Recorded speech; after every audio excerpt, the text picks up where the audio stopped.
entrailles, va chercher chimé la caille. Pour yo sa vin chanter, Haïti chérie. Pour ces mamans misères, pour ces veines qui jouent dans terre. Haïti sous cabane l'hôpital, en bal soin natif natal. On sa petite entraille, va chercher chimé la caille. Pour yo sa vin chanter ensemble, Haïti chérie.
Bonsoir pour nous tous, comment nous y est, nous contents avec vous. Je dis encore une fois, jeudi c'est mardi 10 septembre 2024. C'est avec un pile plaisir nous entrer à la canon chaque jour bon Dieu BT, lundi, mardi, mercredi, jeudi, vendredi et samedi. Hier nous pas de cas là, hier t'es grand pile la pluie, t'es gagnant non seulement la pluie mais t'es grand pile vent, t'es gagnant éclair également. Donc à chaque moment que gagnant temps ça mauvais temps ça yo et internet la balancé qui est donc les ligne très négative. Donc ça fait que nous sommes obligés naturellement le gros vent ça yo nous pas fonctionner et puis pour nous monter en l'air avec appareil dans main donc li crée un peu le problème. C'est ça que hier nous partions dans l'air. D'après chaque monde donc nous fin comprendre de chaque monde qui connaît que le température pas tellement bon pour nous. Eh bien, nous, naturellement, et fait un petit temps pour nous capables, pour un petit temps pour nous, pour un petit congé tout, naturellement. Nous, c'était tout pour notre forme. Je dis encore une fois, ne pas le démarrer, mais je dis à forme seulement dire que, gagnant, il y a un gros débat qu'a fait, un gros débat, je dis, il a commencé tout à l'heure, dans quelques minutes, on va aller en direct. Et c'est Radio Vibration Inter, Bob Vision, 107.3, depuis Saint-Marc. Et débat, c'est avec Donald Trump, ancien président des États-Unis, et puis vice-président américain, non? Et américain, c'est Kamala Harris. Et c'est avec lui, je dis, nous pourrons le suivre, débat ça, dans plein commentaire, dans plein analyse. Et si vous nous paraît trop, eh bien, pour ça, bon, salut Marco qui arrive avec nous. Oui, bon. Marco, comment nous est? Salut tout le monde, là, bon. La vie, bon. Oui, mais c'est ma déjà monté là, oui, Marco, c'est ma déjà monté, oui, là, salut mon, le moment, bon. Oui, oh, Marco, on nous y est, Marco. Comment c'est qu'on nous y a?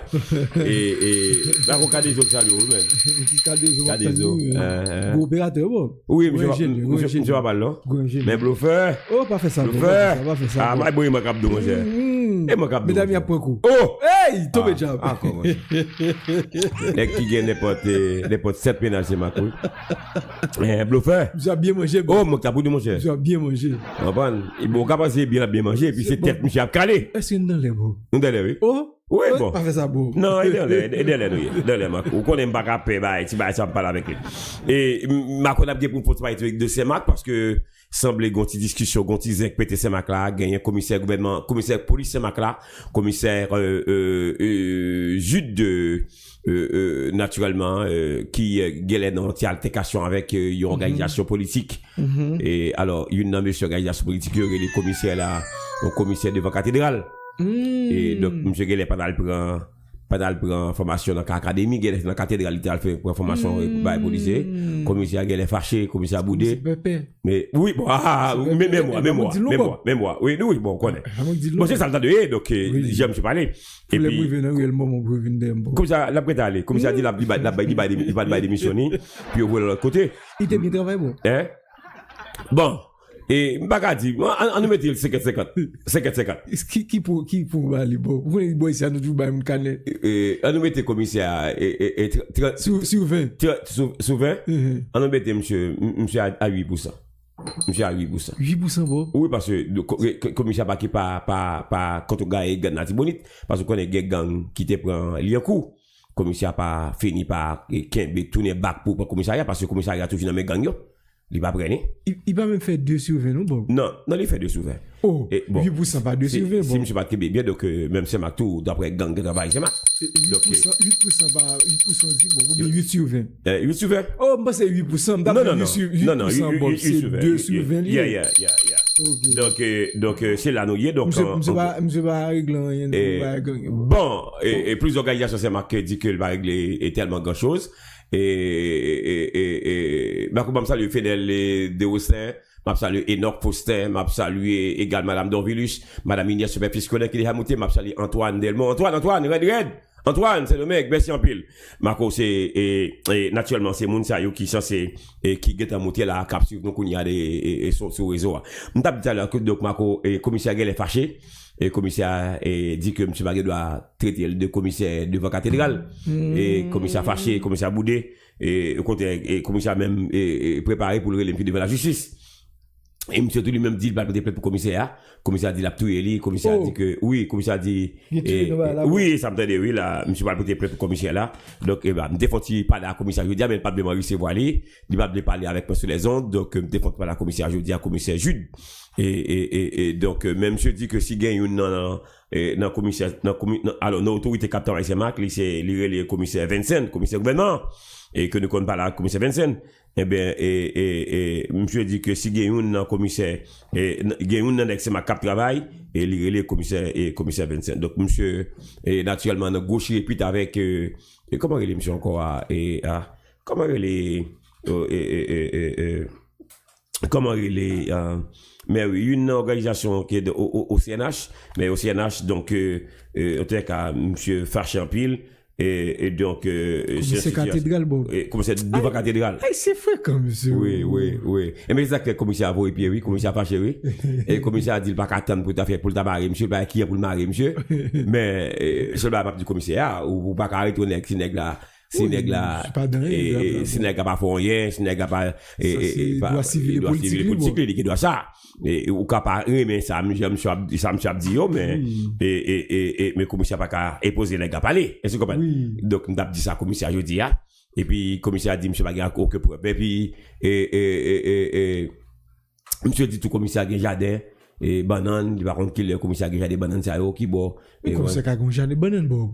Le commissaire dit, il va jardin banane. Oh. Et monsieur dit, commissaire plein terre, en fait, son accusation, bon. Bah, on est ma cause, c'est bon. Je t'ai dit avant, accusation, c'est. Oui. Fois, ça va dire non. Oui, non, bah, dit, bah, connaître moi-même. Oui. Si me déconne, t'as dit, même, bah, connaître. Est-ce que vous comprenez?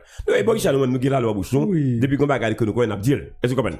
Et c'est ça que fait, bon, ici, donc, et quelle que soit l'autorité, c'est ma autorité dans le département, d'un coup, comment il y a l'autre élément encore qui gonaïve là, qui va gonaïve là, qui va avec l'ombed, DDA, et Paul Mena, qui va avec rien.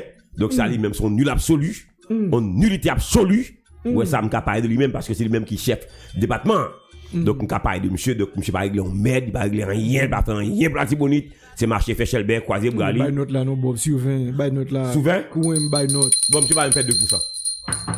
A fait 2%, monsieur fait 0,1%. Oui, il va régler rien. 0,1. Ah, monsieur pas régler rien même. Nek soi-disant dit monsieur les qui sont encore DDA à la Tibonite. DDA signifie ça. C'est lui-même qui est responsable tout policier net direction départementale de la Tibonite. Direction départementale de la Tibonite. Gros job. Marco, tout policier qui est net à Tibonite, c'est ce que monsieur. Net. Dans toute juridiction net, c'est ce que monsieur. Gros job. C'est que Paul Mena par exemple m'aide. Rien. Hein? Le coco c'est Paul Mena qui vous baille nek ça moyen. Comprendre qui vous baille c'est ma moyen, qui vous baille moyen, qui vous baille moyen, baille au bon tirer moyen, baille déjà moyen parce que c'est côté lié. Paul Mena par exemple rien Marco. Donc moi par contre pour qui ça va pour Paul Mena aller? Par contre si monsieur Genek de pouvoir, mais si Genek dans par connaît ou dans les bon me connaît qui me dem. M'barita Paul Mena moi-même. Oui. C'est radio m'a fait. Oui. M'barita Paul Mena, il m'a jamais Paul Mena, il m'a carita Paul Mena tout. Oui. Écoutez Paul Mena carita avec moi parce que c'est job population que la fait. Donc c'est job radio ça pour radio parler l'honnête parler travail. Donc moi même comme baguette donné sous commissaire Jude et qui fait moi-même baguette tellement donné que baguette comme pas dit pas connaît mais on qui souterrain commissaire on d'accord même que il gagne droit mais non pour dire que gagne baguette qu'on pas fait donc tu qu'à faire plus. Donc si et organisation ça le mais non. Donc ou capoter pour lui pour ça le dit qui pas ça que vous trouvez que qui pas correct. C'est diffamation qu'elle a fait contre donc au cas où vous pouvez plaindre. Mais l'élément dit que ou dit que ou bien monsieur m'a dit pardon ou bien que ou à la prison monsieur. Oh. Et ça commissaire dit qui ça commissaire dit. Commissaire dit ou bien monsieur m'a dit pardon, monsieur vous on note il m'a dit pardon ou bien la prison. Et par élément non? Oh. Ou bien que commissaire dit lui-même tête pas il parle en prison pour monsieur. Oh. Donc donc j'avais la parler avec des commissaire dit qu'il a tiré monsieur. Et c'est ça monsieur dit. Oh. Et tu comprends? Donc c'est gros guerre là c'est Mac. Mais Mac confirme bien que et pas au gang qui fait toujours les affaires gang là de temps en temps des gens qui kidnapping qui fait c'est Mac. Est-ce que c'est bon kidnapping ou bien c'est auto kidnapping? C'est qu'à demander autorité au mettre grand monde. Comme commissaire dit il va démissionner. Il pour aller demander transfert vers l'autre côté et puis il souhaite tout le monde cabine pour placer à bonne chance. Eh ben bon. Avec une suivante là bon. Hein? Oui, donc une suivante c'est radio Balil. Et parce que le commissaire nous qu'on fait interview avec le commissaire déjà ici là. Nous fait même 2 interviews avec le commissaire là. Mais ça m'a dit pourtant que si le commissaire est pas fait moyen ni pour nous dire qu'il fait moyen ni. Si c'est 0 il fait 0. Comprenez mais si le commissaire pas fait moyen ni nous sorti que le commissaire manque de travail ou bien et commissaire manqué contre carré gang yo ou bien commissaire gèle pas jamais accaparer la Tibonite ou bien lien coup ou bien pas connaît plusieurs fois il dit que gang yo a attaqué la Tibonite après attaquer Ponsodé donc là est-ce que naturellement Marco et commissaire et gagne et tout moyen toute stratégie pour le coup des gang yo ça me pas connaître m'pa connais ni puisque m'passe ma gebaga que m'pa connais gebaga que m'pa dit donc m'ta bien content que m'ta c'est ma comme t'as expliqué ça exactement ça passé donc bon ici comme on dit nos radio vibration interne pas personne que nous paie pas aucun monde nous était avec lui quelle soit autorité là depuis non depuis monter en pied dans sac passe dans ville là n'a pas maintenant qu'est-ce que ça nèg là mettre là c'est chef la police ou mettre c'est commissaire gouvernement ou mettre c'est commissaire police ou mettre c'est magistrat ou mettre c'est vice délégué ou mettre c'est quel soit on mettre son juge ou bien on juge d'instruction ou bien on juge de paix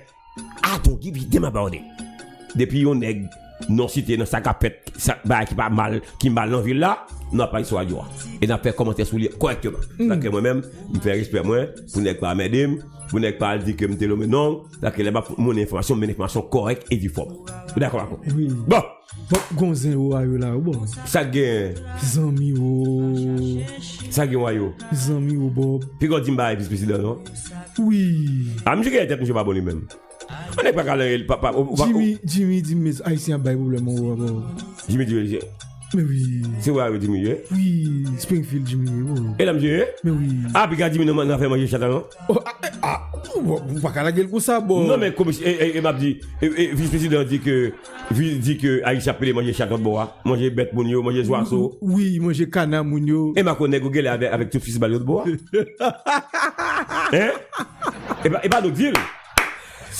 c'est vice-président États-Unis. Et pas États-Unis qui prend qui candidat comme vice-président. Qui candidat. Donc monsieur candidat, monsieur parle dans même cartel avec Donald Trump. Donc c'est monsieur fait go déclaration ça. Monsieur Sotomayor lui-même. Monsieur Sotomayor, monsieur dit ville il y a pas contre contre ville là. Il dit que depuis Haïtien débarquer dans ville là, ville la tête en bas, ville la sale, ville la nèg a manger bête, nèg tuer oiseau, nèg tuer canard, nèg manger chat. Haïtien j'ai pas. Aïe. Ma quoi c'est même Haïtien problème. Haïtien pas problème Bob. Mais ma quoi est-ce que c'est vrai? Ça me dit yo. Ou on Haïtien manger chat Bob. La femme d'arrêt on est qui d'accord mais est-ce que c'est vrai? Jimmy pour t'arrêter Bob. Eh ben bon téléphone Jimmy ma femme d'arrêt. Téléphone Jimmy Bob. Femme d'arrêt les Jimmy pour connaître est-ce que c'est bon vrai? Mais ma quoi Haïtien il y a Haïtien qui compte boire ta vie yo, compte manger chat boire. C'est vrai Bob. Oh. Bon c'est matin go manger chat. Eh pas vrai Bob. Oui, nèg manger chat c'est matin, on va faire ça. Ou on pas dans mentir, ou on pas dans mentir, va me donner chat marron et pas chat caille non? Chat marron. Comment chat marron? Non, bon chat là. Chat n'a qu'à cap marcher n'a qu'à. Ni chat marron, ni chat pas marron, nèg manger chat. Oh pas faire ça Bob monsieur. Pas faire ça Bob monsieur. Ça va là monsieur. Tu manger chat marron Bob. Non, nèg manger ni chat marron, nèg manger ni chat pas marron.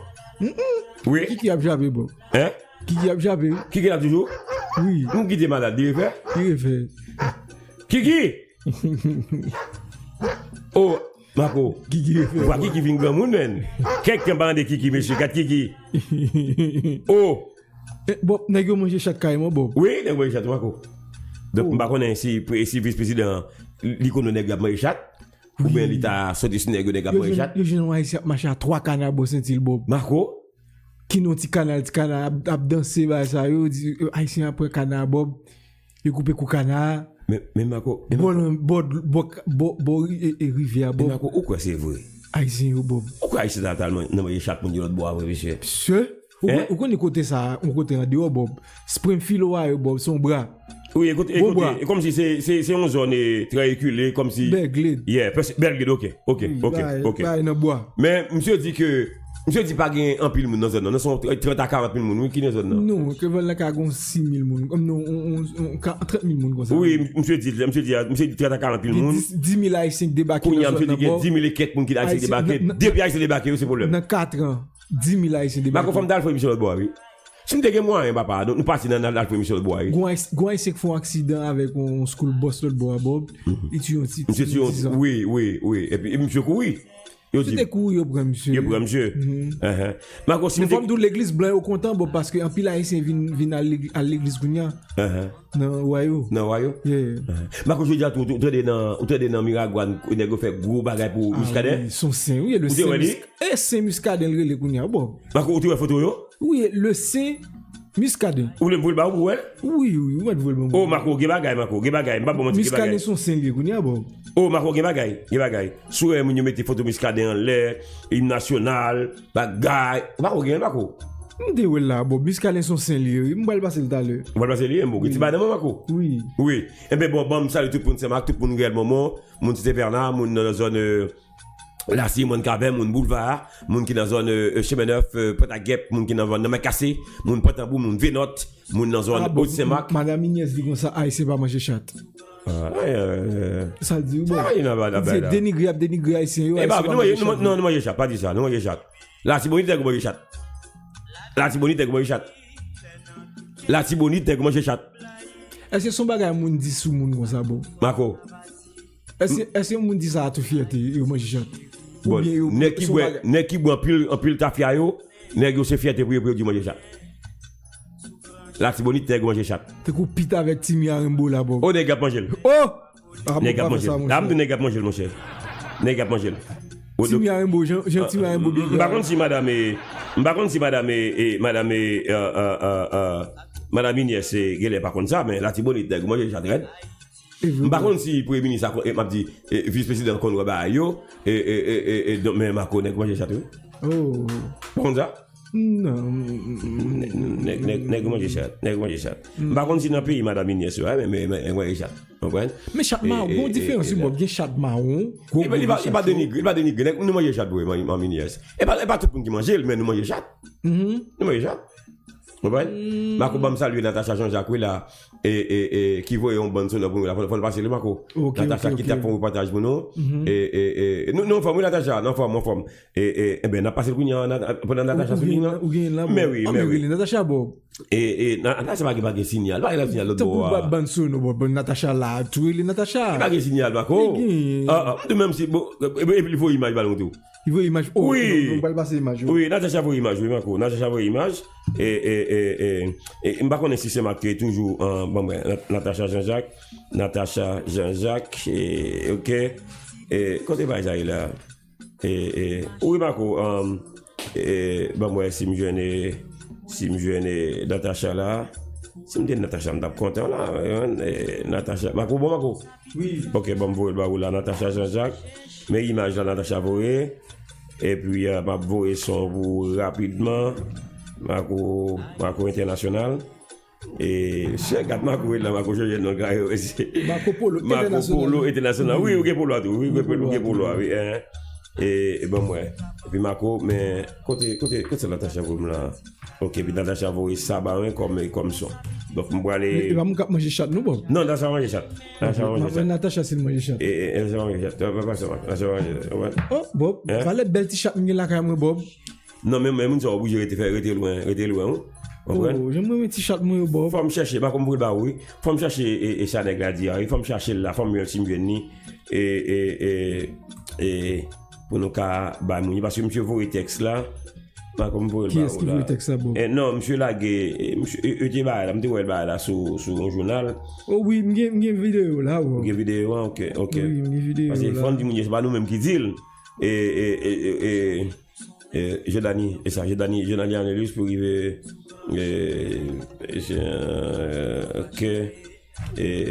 comment ça monsieur dit et solidarité avec Jordanie analyse contre intimidation c'est juge de chéri sorti dans l'année 57 pour arriver l'année 86 peuple haïtien t'es passé en pile misère et t'es passé en pile misère et t'es passé en pile mati grand intellectuel grand intellectuel yo ça le pouvoir au plus capable ça veut dire que ça veut dire ça gagne puis gros force là c'est lui qui a passé sous pouvoir qui était cap dirigé par Duvalier je dis c'est même système ça que CP Jude Chéri voulait installer dans ville Saint-Marc mais slogan CP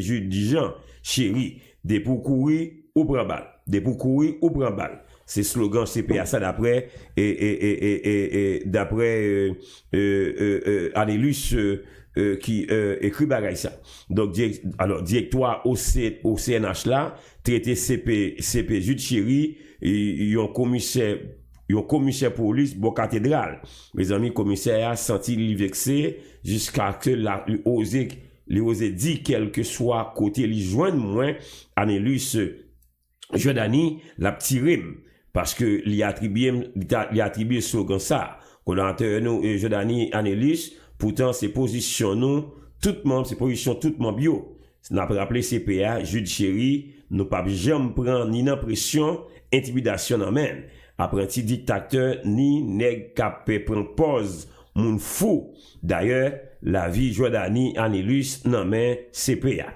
et puis tout et puis nous dit ou fait droit et puis tout dit ou fait droit si ou t'a estimé membre au CNH yo fait menti sur ou juris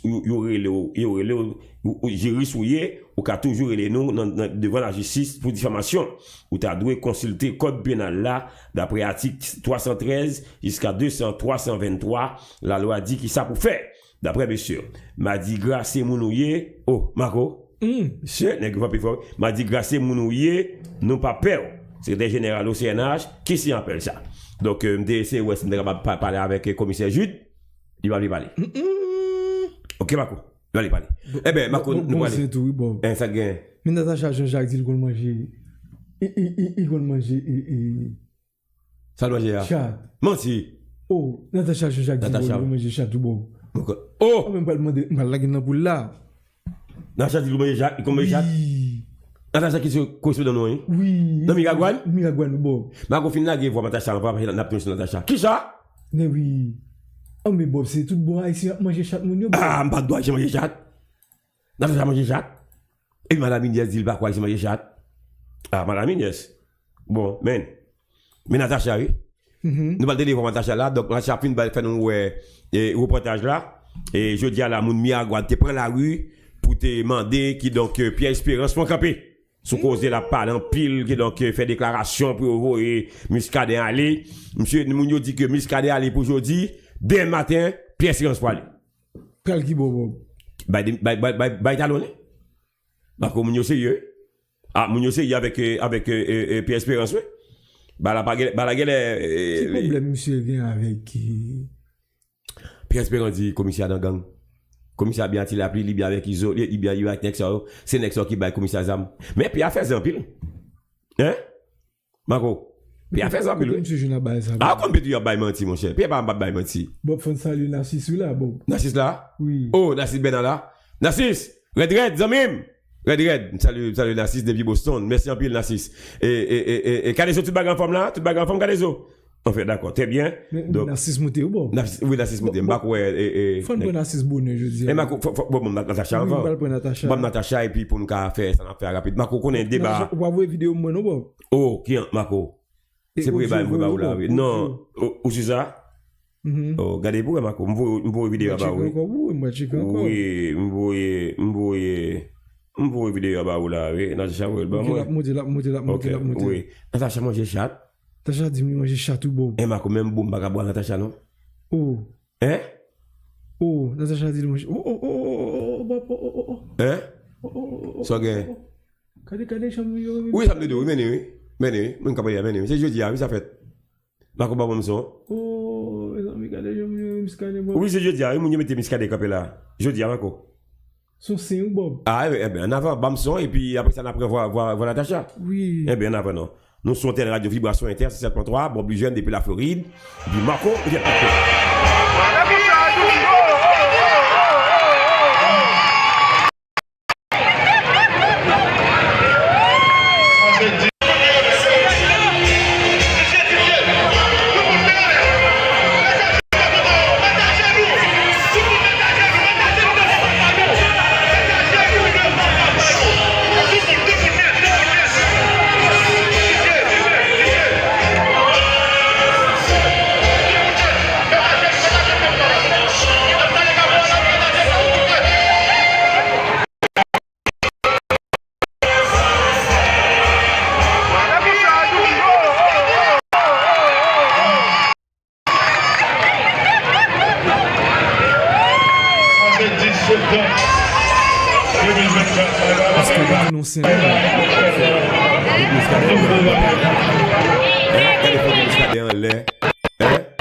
Marco, photo Muscadet en lait, moun dans la rue, ah, mon cher Mounio vraiment, et bah, monsieur, non, zone, Marco. Moun est à genoux, Bob. Oui, il est à genoux.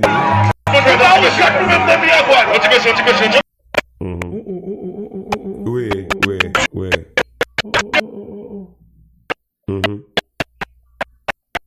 Marco, ce que là, bon. Petit volume là, ou un petit problème volume. Eh bien, Marco, n'a pas été avec au potage là? Oui. Eh bien, on nous bat au potage là, et Natacha Jean-Jacques, qui s'est coach dans la vie. Même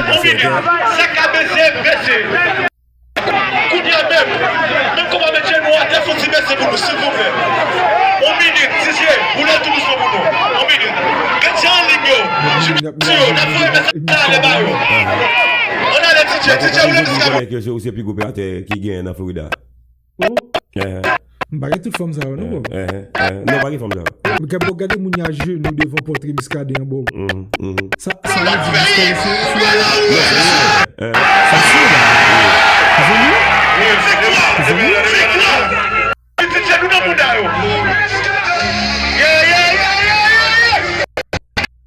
Philippe, je ne sais pas, non? Et peut-être que vous allez mettre.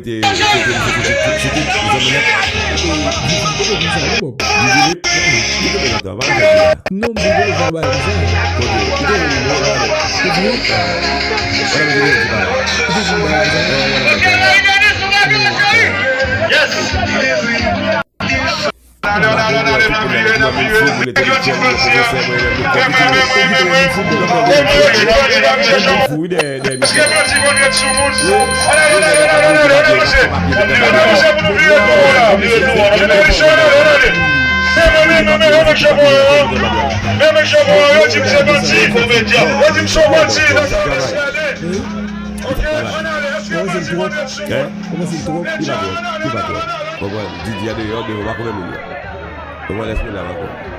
Alors, faut dire ça, pendant que je dis trop là, il faut sauver la vie et oui, si vous avez manger, mon cher. Monsieur Pougon parle, il sauve 5 départements. Comme de son game sur la Tibouille de manger. 5 départements de 4 départements. Ma compris de la sauve Gredance. Et sud-est, non, la sud-est, il y a 4 départements. Monsieur Pougon parle, il sauve 4 départements. Ah, ma monsieur, monsieur, bon travail. Monsieur Pougon parle, j'allais dire là, monsieur mérite ça, bon. Vous vérité. Bon, d'accord. Monsieur, un t-shirt, tout, un petit col, un t-shirt. Mais bon, Diaspora paye, monsieur bien. Tout ça, il dit Diaspora paye. Oui, il go zoom comme, il tout nous zoom les dimanches en bonne Diaspora, bon. Oui. Peut-être le long les bon. Eh ouais. Oui. Il ba bilan nous pas Diaspora yo. Mais combien moun y arrêté, mais combien moun arrêté pour terre, mais combien moun y arrêté pour viol, monsieur ba tout. Non, monsieur. Bon, ma nous parle avec voix, oui, avec Natacha là. Pour nous qui ça Natacha pour nous envoyer pour nous ça Natacha dit bon Natacha dit manger chat monsieur Marco Natacha dit manger chat bon ça fait mal oh les amis Marco là tu bon tu manger chat oui par contre si cadé sur manger chat mais et là les cadé ont fêté dans moi non et par contre si manger chat tout et chat veut bon manger chat veut manger chat là tu bon mon cher nous parlons si bien Natacha Marco. Et nous avons que nous monter là rapidement et puis pour nous aller prendre au Macron qui peut se faire manifestant yo plus loin mandé défenseur droit moun dans Pierre Espérance occuper de droit moun qui dans territoire perdu qui pas ka tourner la caillou depuis plusieurs années. Manifestation ça qui était commencé dans Chalon t'est parcouru centre ville là tal fini sans incident dans Carrefour des ressources go dispositif agent une modni. Faut que nous dit toute activité était nettement paralysée pour journée 10 septembre 2024 là dans ville Miragouane.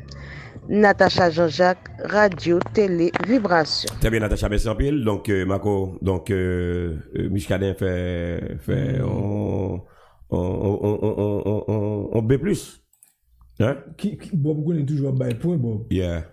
Qui notre bail Miskadin dans moment. Comme tu n'as débattement pas monsieur travail.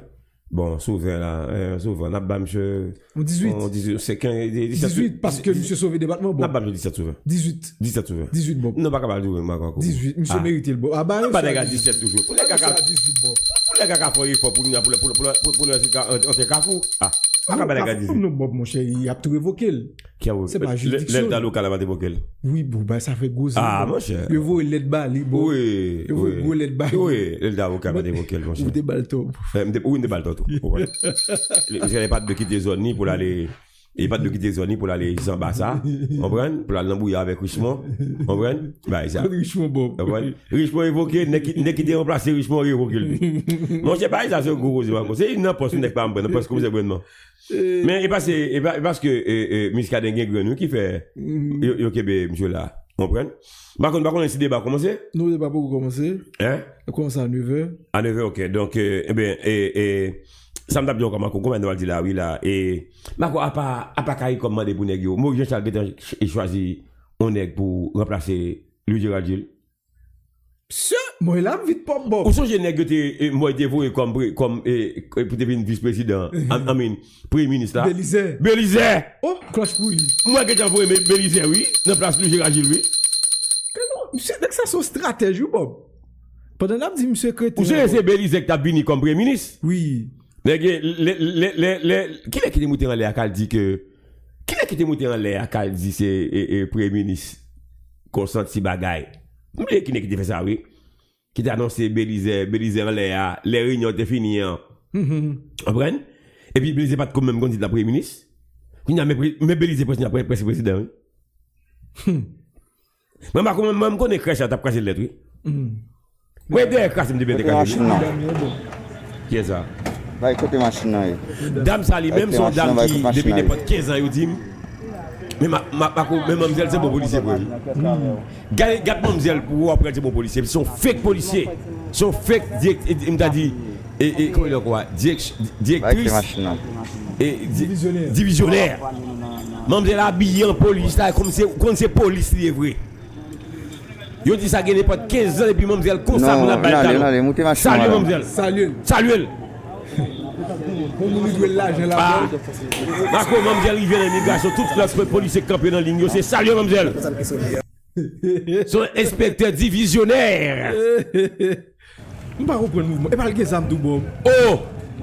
Et pas le examen bon. Marco, garde marcher pour après c'est mon policier. Minute li bon. Garde policier qui a mené après policier passe au policier lui-même. Ça reproche là. Il policier parce que du fait que il vient avec ça sous lui bon. Oui. Ou pas ça sur Marco. Nous sommes expertise divisionnaire lié. Ouais pour l'être li. Mes âmes d'âme non. Bon, nèg tellement peur, monsieur même man nèg pas comment dame non bien parce que yo peur par condition bon policier. Mais où est âme non bon? Oui moi lui. Où est âme ni bon? Oui. Mais quoi c'est âme ni sous lui bon? C'est au canopé monsieur. Elle bordé bon. Marco. Mais yo qui t'en battre lui bon moi vite ils ont battre fille. Il va battre. Moi fille changer avec. Non, il faut ça lier. Oh, fille calotte là. Non, il va balco non. Il va balco. Avec les machines.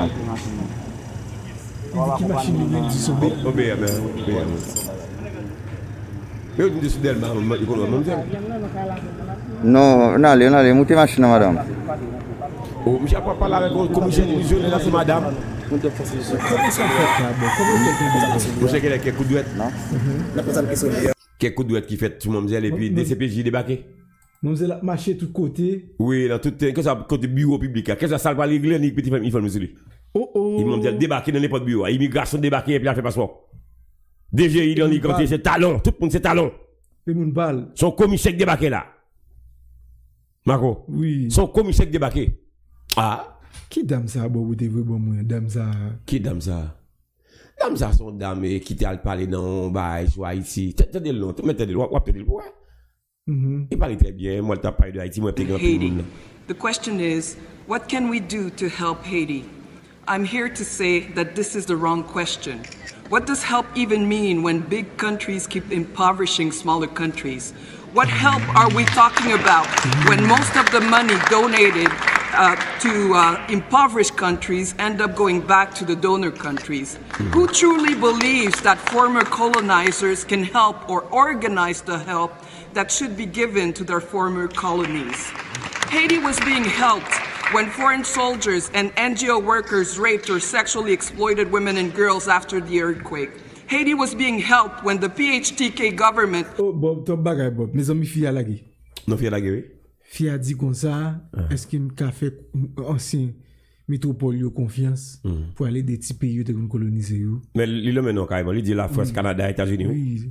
L'argent au bas là, il va jamais arriver en Haïti. Même si l'argent est arrivé en Haïti, depuis il tourne back une jeune aussi. Monsieur dit bah $2,000 Bob, $2,000 il personnel il touché dans $2,000. Hôtel dans $2,000.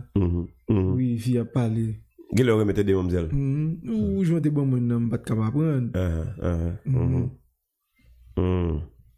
Eh ben bon, Marco, à ce moment-là, il y a débat Donald Trump avec Kamala Harris, c'est lui-même n'a suivi pour nous voir qui ça va passer. Mais il y a pile question. Pas oublier que dans tout débat, ça, nous Haïti pas jamais nommé. Oui. Non, nous Haïti pas jamais nommé. À ce moment-là, on va regarder pour si nous Haïti a nommé. Parce que Haïti pas la donne. Haïti dehors, nous après non Israël nommé. Ou après Ukraine nommé. Ou après Palestine nommé. Et Marco, ou après immigration, pas de immigration. Over 50%, driven almost entirely by immigrants. William Brangham recently went to Springfield to understand how the city is coping. The sounds of Haitian Creole carrying across soccer fields. Today, donc semaine c'est net c'est Haïti net donc en pile radio a parlé bah ça donc bah ici radio américaine yo il y a même vice-président et candidat pour vice-président bon côté de Donald Trump et ben monsieur dit qu'haïtien vient dans pays et dans Ohio donc c'est chaque monde y a après manger c'est canard moun y a manger et puis c'est oiseaux infrastructure oui pour immigrants Donc, bah, au cop, yo vin acheter pour le caille, bah, au cop, yo manger, bah, au cop, monsieur, bah, ça, inexplicable, bah, ça n'a pas fait sens. Je demande, moun, ça, yo, on prend. Ouais, c'est bon. Et ma conséquence, que même, bah, il dit, Springfield, Ohio. Springfield, Ohio. Springfield's a small blue-collar city with a familiar story. Much of the factory work left decades ago, and the residents followed. A community of more than 80,000 emptied out to less than 60. That is, until the last few years. Our churches, we see new people. Wes Babian was the pastor at First Baptist Church for almost 20 years. For years, we've lost people. But you hope somebody else will come and take their place. That hasn't happened here. Until now. Because there are folks from Haiti who are coming to church. Yeah. Lucas Merces, who, among his many other jobs, mans the soundboard for Sunday services, is one of those new Haitian members. Why Springfield? Of all places, Merzus, with his wife and daughter, were among the first Haitian families to arrive here in 2018. I got a decent job when I was in Haiti, and then to make a difficult decision to leave, it wasn't easy. The reason they left is their home country is disintegrating.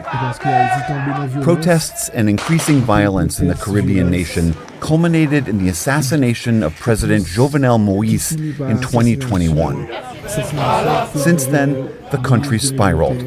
Armed gangs currently control 80% of the capital, Port-au-Prince. Merzus is one of the estimated 731,000 Haitian immigrants now living in the United States. I got my brothers and sisters, my mother still living there. I'm always thinking about my family in Haiti. Because of that violence, the U.S. granted what's called temporary protected status to Haitians in the U.S., giving them limited time permission to live and work here. TPS was then expanded by the Biden administration. Merzus says he came to Springfield for the same reason most Haitians did. He heard that housing was cheap and jobs were plentiful.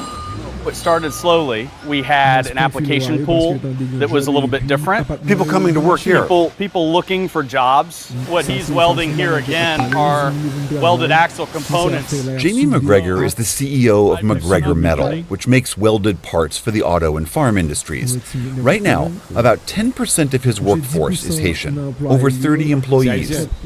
I wish I had 30 more. Our Haitian associates come to work every day. They don't have a drug problem. They'll stay at their machine. They'll achieve their numbers. They are here to work. And so in general, that's a stark difference from what we're used to in our community. McGregor acknowledges the sudden arrival of so many new immigrants is a challenge on multiple fronts.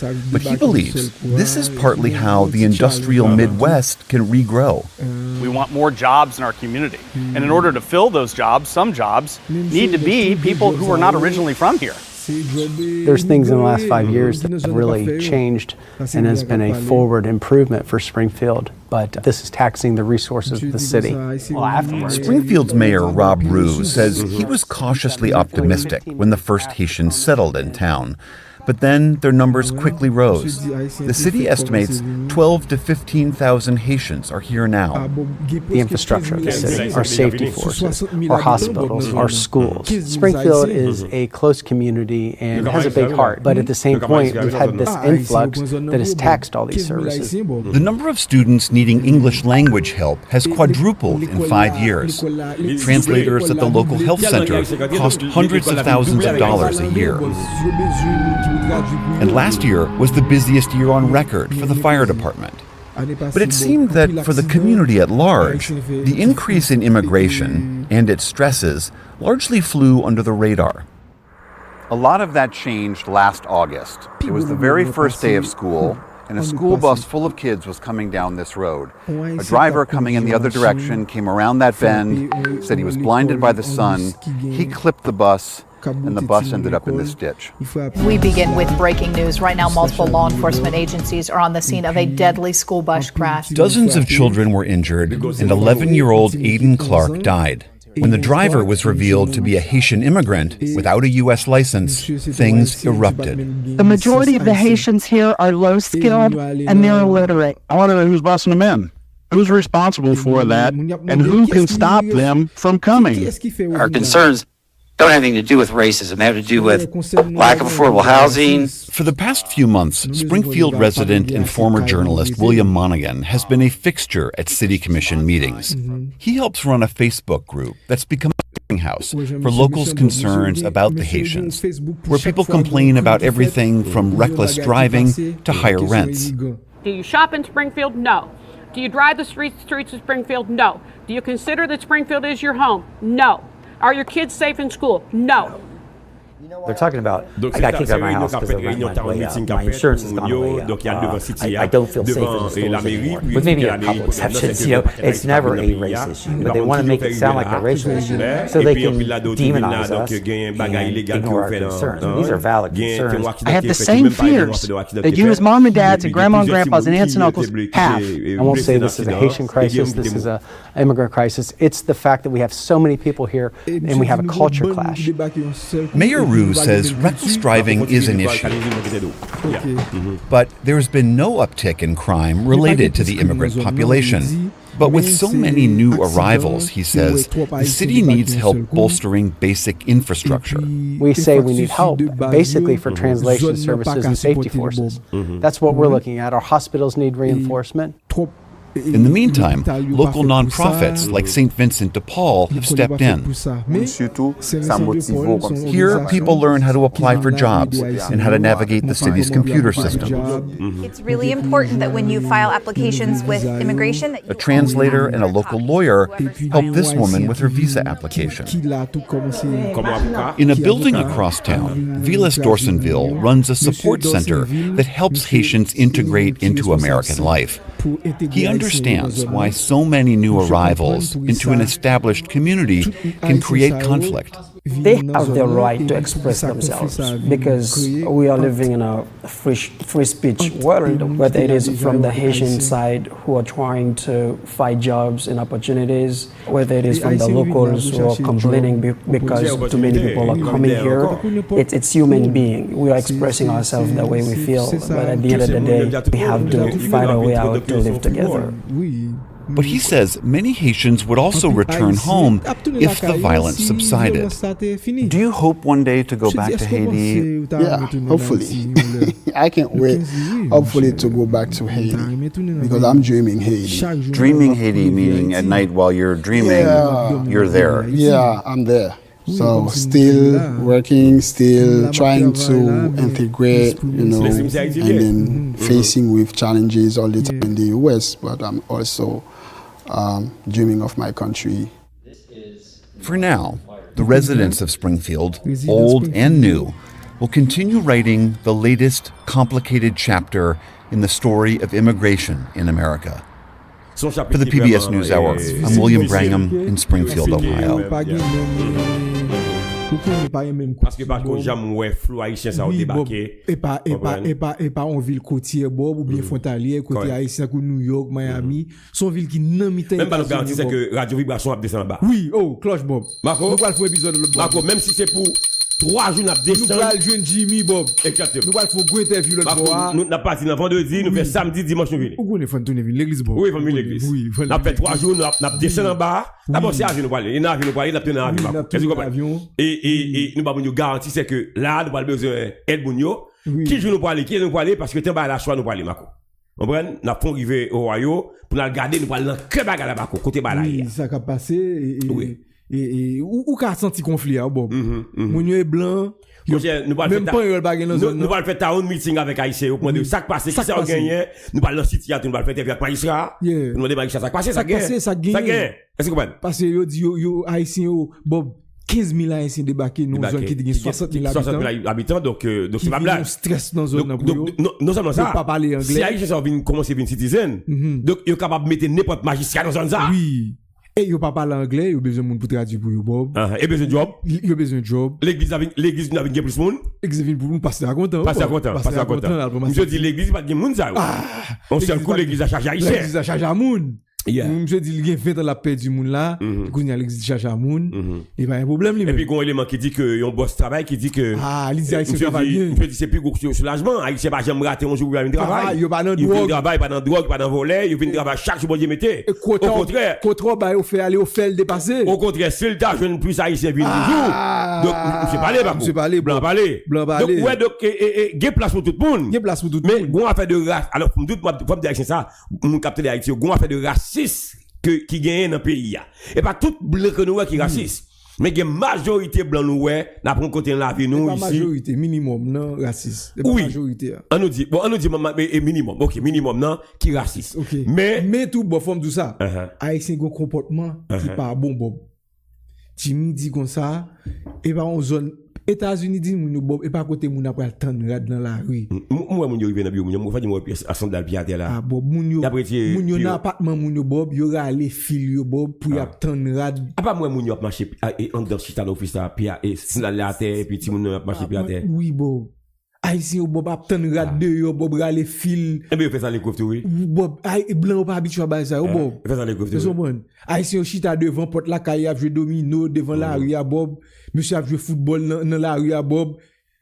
Blanc pas habitué à ça, Bob. Ma je dis à tout, gon ex qui mourir là, un avocat, c'est assis avec monsieur dans l'autoquet. Monsieur Louko Deisr, monsieur ancien magistrat Saint-Marc. Louko Deisr, Louko Deisr, Bob. C'est on cloche pour monsieur Bob. Ça le président bao avocat Saint-Marc là.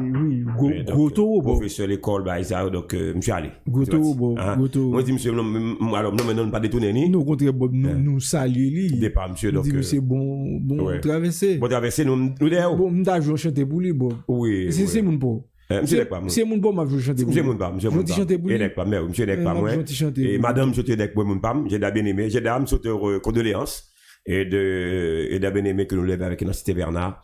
Et c'est Marie, donc, Willy des Roses, maître Willy des Roses, monsieur qu'on fait l'école, monsieur qu'on fait dans plusieurs collèges, dans le lycée, dans Saint-Marc. Donc, c'est ça, en gros, donc, d'accord, donc, dans tous les terrains. Check out in no time.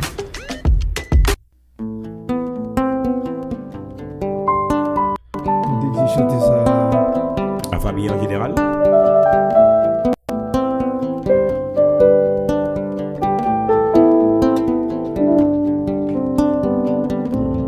Les matins me lever ou n'avancer, assoir m'bral dormi ou dominer. Jouyo pas facile non, mais papa n'a pas qu'aimé. Pas j'aime v'lait écrire musique pour me dire papa. Si j'ai ça m'pas folle la donne, moi pas de mots. Ou son soldat tombé, mais papa nous pas plagué. Allez tranquillo, allez tranquillo.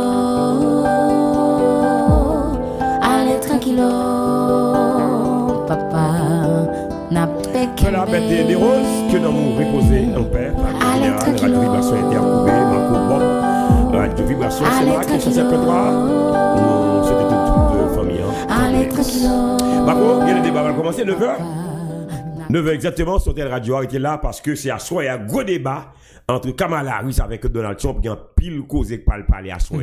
Soit un deux débats, Bob. M'attends que Kamala couvre, tu passes, ouais. Et me connais Trump la défense. Oui, en ville bouillé. Me connais Trump très défensif, donc il parle imposer, mais comme micro m'cha fermé. Micro fermé? Oui, les gars m'ont parlé, micro parle pour n'a fermé. Pour mon n'a pas parlé, donc c'est ça il a annoncé à soi. Donc nous parlons de temps n'a fait débat puis n'a fait traduction pour nous comment à lier et Renan salut Renan. C'est Domingue oui cap monter la Narcisse Bernard donc merci en pile et oui bah nous dit mon a préparé pour aller au Ohio. Oui, faut aller au Ohio. Oui, nous allons au Ohio donc mon cap dégager pour nous au Ohio Marco. On passe pour Madame Inès Bob. Eh bien, oui. C'est et pas de machine, nous allons aller. On va la machine. Ouais, au North Carolina. On va la machine, Marco. Non, on a passé. Est-ce que la machine? On a descendu dans l'avion là, et puis nous mettons Madame Inès dans l'avion aller. Nous pas beaucoup nous Bob. Faut dans la maman radio Bob, marine radio, faut dans la ville Bob. Libre. Bon premier déplacement nous Bob, faut dans la marine radio Bob. Vous voyez ça? Oh ah ouais, pas beaucoup nous Bob. La ville au plus bel accueil Bob. Bam de nous Marco. Est-ce que pas de belle dame avec nous Bob, il y a content Bob. Est-ce que dans Ohio avec notre Caroline à tout près? Ah, m'pas songer nous Bob. Mais faut nous connaître Marco. Oui, n'a passé pour Madame Inès Bob. Mais faut nous make sure que nous connaissons avec une belle dame.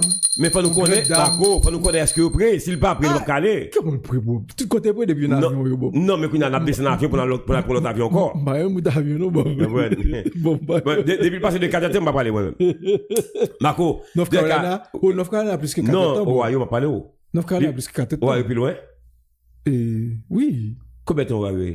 Bah songez mais North Carolina 4 ans. Madame Inès, combien North Carolina non, c'est 2 ans et demi. North Carolina? Oui, 2 ans et demi de West Palm Beach. Oh, on fait OK. 2 ans et demi. Parce que on fait escale. Madame Inès, dis-moi combien North Carolina et combien est lié dans l'avion? C'est quoi 2 ans et demi? Oh, moi qui mourir là Bob. Mon cher, on prend machine mon Bob, on va Michigan, on passe North Carolina Bob, pourquoi j'aime montagne comme ça. Oh! Et ouais. Bob, gon montagne qui est les Rocky Mountain Bob. On pour des monde. Bob. Oui. Bon, c'est mou. Tête moi oui, moi pas monter. Bon, et n'a dit mounio que nous pour aller Ohio. Oui. Donc radio vibration interpoil Ohio. Je pense que c'est dans fin mois de septembre là, dans week-end. Bon, fait moi Bob. Non, c'est octobre. Oui. Non, octobre, c'est octobre. Fin mois d'octobre là et n'a fait 3 jours. 3 jours, n'a parti vendredi. N'a fait samedi et puis dimanche t'as tourné bas. Bon puis mon business ou l'autre bon. Non Marco nous pas le garder. Marco c'est job nous. Ou t'as font belle business ou bon. Marco c'est job nous pour le garder pour nous ça passe l'autre bois. Bon alors il cam transfert l'autre bois qu'on y a. Ah faut regarder Marco, faut regarder. Il cam transfert. Faut regarder. D'abord Marco ouais vibration interne. Parce que même là t'es passé Indiana. Vibration c'est job nous pour le côté gain problème pour nous. Oui. Qu'on y a ouais année ça côté gain problème États-Unis nous parler. Oui. Chili, Argentine, Costa Rica, Brésil n'a débarqué. On n'est pas bail comment encore non Marco il faut on va faire reportage à Bob. Non faut y aller Marco. C'est radio qui a boué nous. Il a boué nous faire. Oui, c'est radio qui a boué nous. C'est radio qui a boué nous Marco faut aller. Est-ce que vous comprenez? C'est pour radio qui a boué nous. Faut aller Marco, on travaille. Dis madame Inès Ablé à tout côté ça Bob. Et non, et 3 jours nous va faire Marco. OK. 3 jours chacun va aller pour monde. Il a quitté là Bob. Il a quitté là. Madame Inès oui. Il a quitté là. Il a quitté là. Il a quitté là. Marco, débat commencé là. Débat, m'a checké débat. Oui, débat commencé donc toujours. Débat va commencer là donc retiens là avec ton sortie de radio 1 vibration inter 107.3 Bob Lijeune Marco. Eh bien nous dans l'air là donc nous pourrons aller essayer suivre débat Donald Trump et puis Kamala Harris. Après ça nous-mêmes nous peut venir pour commenter et puis pour nous dire exactement et comment ça finit. Comme on qualité de livre, on a fait traduction pour vous pendant après débat. Et comme on dit, Mono c'est après des émissions radio là, depuis qu'on y a, dim qui ville qui gagne plus haïtien. Marco dit? Oui. Qui ville qui gagne plus haïtien, et puis on a débarqué. Marco, même nouvelle, ça, on a bal 1340. D'accord? Qui nouvelle? Alors, même déplacement, ça n'a fait. On a bal 1340. Est-ce que vous comprenez? Oui. Donc, pour moun 1340, vous participez avec nous tout. D'accord, débat commencé. I am offering what I describe as an opportunity economy, and the best economists in our country, if not the world, have reviewed our relative plans for the future of America. What Goldman Sachs has said is that Donald Trump's plan would make the economy worse, mine would strengthen the economy. What the Wharton School has said is Donald Trump's plan would actually explode the deficit. 16 Nobel laureates have described his economic plan as something that would increase inflation and by the middle of next year would invite a recession. You just have to look at where we are and where we stand on the issues. And I'd invite you to know that Donald Trump actually has no plan for you because he is more interested in defending himself than he is in looking out for you. I went to the Wharton School of Finance, and many of those professors, the top professors, think my plan is a brilliant plan. It's a great plan. It's a plan that's going to bring up our worth, our value as a country. It's going to make people want to be able to go and work, and, create jobs, and create a lot of good, solid money for our country. And just to finish off, She doesn't have a plan. She copied Biden's plan, and it's like 4 sentences, like run, spot, run. 4 sentences that are just, we'll try and lower taxes. She doesn't have a plan. Take a look at her plan. She doesn't have a plan. Mr. President, I do want to drill down on something you both brought up. The Vice President brought up your tariffs. You responded, and let's drill down on this, because your plan is what she calls is essentially a national sales tax. Your proposal calls for tariffs, as you pointed out here, on foreign imports across the board. You recently said that you might double your plan, imposing tariffs up to 20% on goods coming into this country. As you know, many economists say that with tariffs at that level, costs are then passed on to the consumer. Vice President Harris has argued it'll mean higher prices on gas, food, clothing, medication, arguing it costs the typical family nearly $4,000 a year. Do you believe Americans can afford higher prices because of tariffs? They're not going to have higher prices. What's going to have, and who's going to have higher prices, is China and all of the countries that have been ripping us off for years. I was the only president ever. China was paying us hundreds of billions of dollars, and so were other countries. And, you know, if she doesn't like them, they should have gone out and they should have immediately cut the tariffs. But those tariffs are there 3.5 years now under their administration. We are going to take in billions of dollars, hundreds of billions of dollars.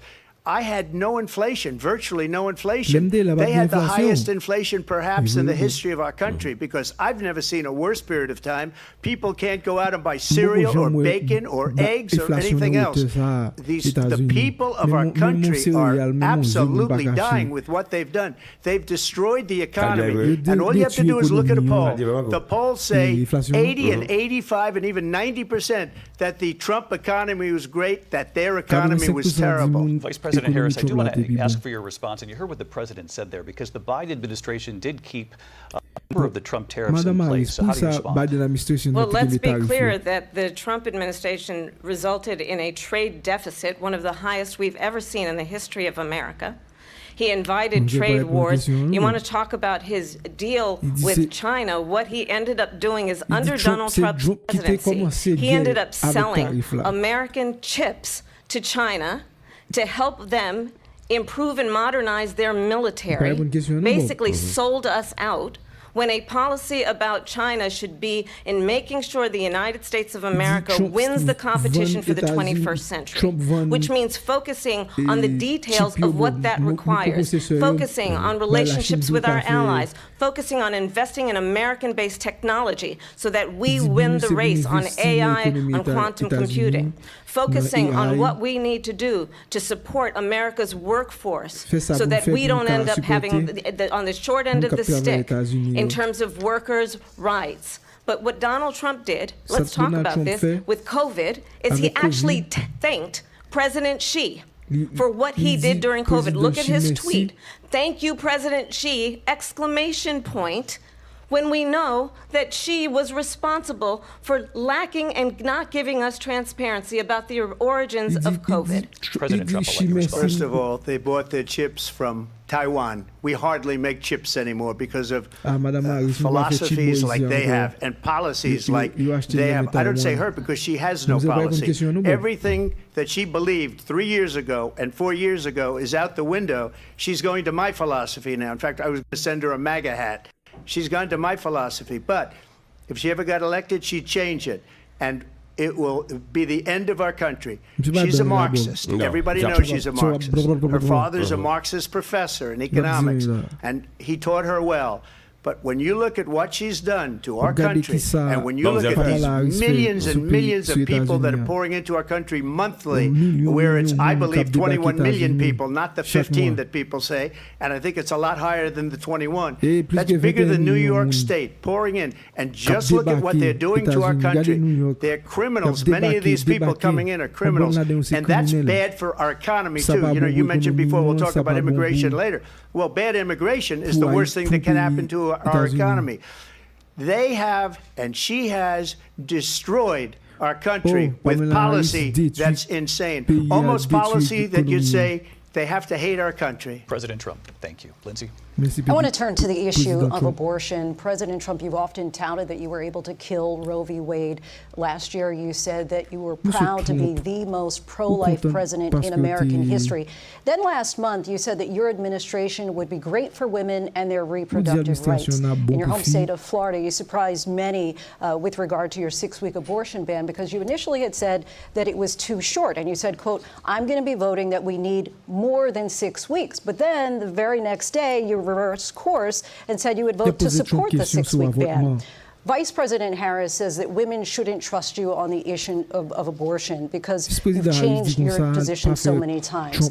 Therefore, why should they trust you? Well, the reason I'm doing that vote is because the plan is, as you know, the vote is, they have abortion in the 9th month. They even have, and you can look at the governor of West Virginia, the previous governor of West Virginia, not the current governor, is doing an excellent job. But the governor before, he said the baby will be born and we will decide what to do with the baby. In other words, we'll execute the baby. And that's why I did that, because that predominates, because they're radical. The Democrats are radical in that. And her vice presidential pick, which I think was a horrible pick, by the way, for our country, because he is really out of it.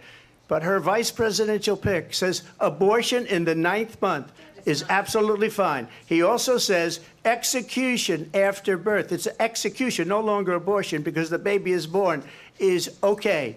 And that's not okay with me, hence the vote. But what I did is something for 52 years. They've been trying to get Roe v. Wade into the states. And through the genius and heart and strength of 6 Supreme Court justices, we were able to do that. Now, I believe in the exceptions for rape, incest, and life of the mother. I believe strongly in it. Ronald Reagan did also. 85% of Republicans do. Exceptions. Very important.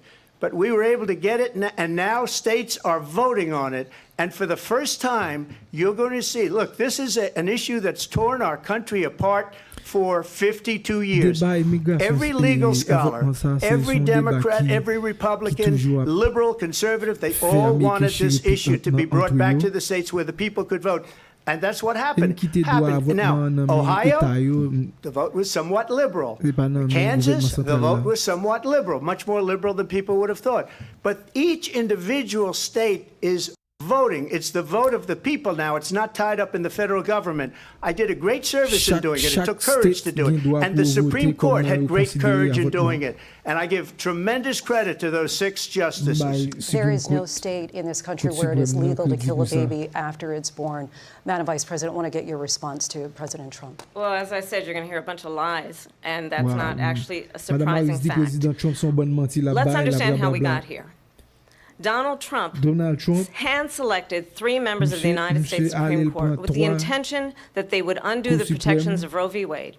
And they did exactly as he intended. And now in over 20 states, there are Trump abortion bans, which make criminal for a doctor or nurse to provide health care. In one state, it provides prison for life. Trump abortion bans that make no exception even for rape and incest, which understand what that means. A survivor of a crime of violation to their body does not have the right to make a decision about what happens to their body next. That is immoral. And one does not have to abandon their faith or deeply held beliefs to agree. The government, and Donald Trump certainly, should not be telling a woman what to do with her body. I have talked with women around our country. You want to talk about this is what people wanted? Pregnant women who want to carry a pregnancy to term, suffering from a miscarriage, being denied care in an emergency room because the healthcare providers are afraid they might go to jail, and she's bleeding out in a car in the parking lot? She didn't want that. Her husband didn't want that. A 12 or 13-year-old survivor of incest being forced to carry a pregnancy to term?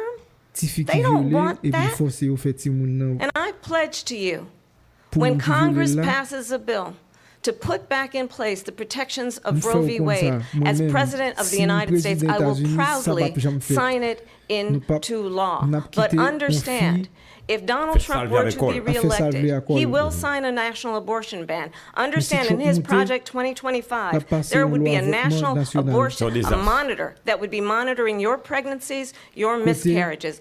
I think the American people believe that certain freedoms, in particular the freedom to make decisions about one's own body, should not be made by the government. Thank you, Vice President Harris. There she goes again. It's a lie. I'm not signing a ban, and there's no reason to sign a ban, because we've gotten what everybody wanted. Democrats, Republicans, and everybody else, and every legal scholar wanted it to be brought back into the states, and the states are voting. And it may take a little time, but for 52 years, this issue has torn our country apart. And they've wanted it back in the states. And I did something that nobody thought was possible. The states are now voting. What she says is an absolute lie. And as far as the abortion ban, no, I'm not in favor of abortion ban, but it doesn't matter, because this issue has now been taken over by the states. Would you veto a national abortion ban if it came to Well, I won't have to, because again, two things. Number one, she said she'll go back to Congress. She'll never get the vote. It's impossible for her to get the vote, especially now with the 50-50, essentially 50-50 in both Senate and the House. She's not going to get the vote. She can't get the vote. She won't even come close to it. So it's just talk. You know what it reminds me of? When they said they're going to get student loans terminated, and it ended up being a total catastrophe. The student loans, and then her, I think probably her boss, if you call him a boss, he spends all his time on the beach.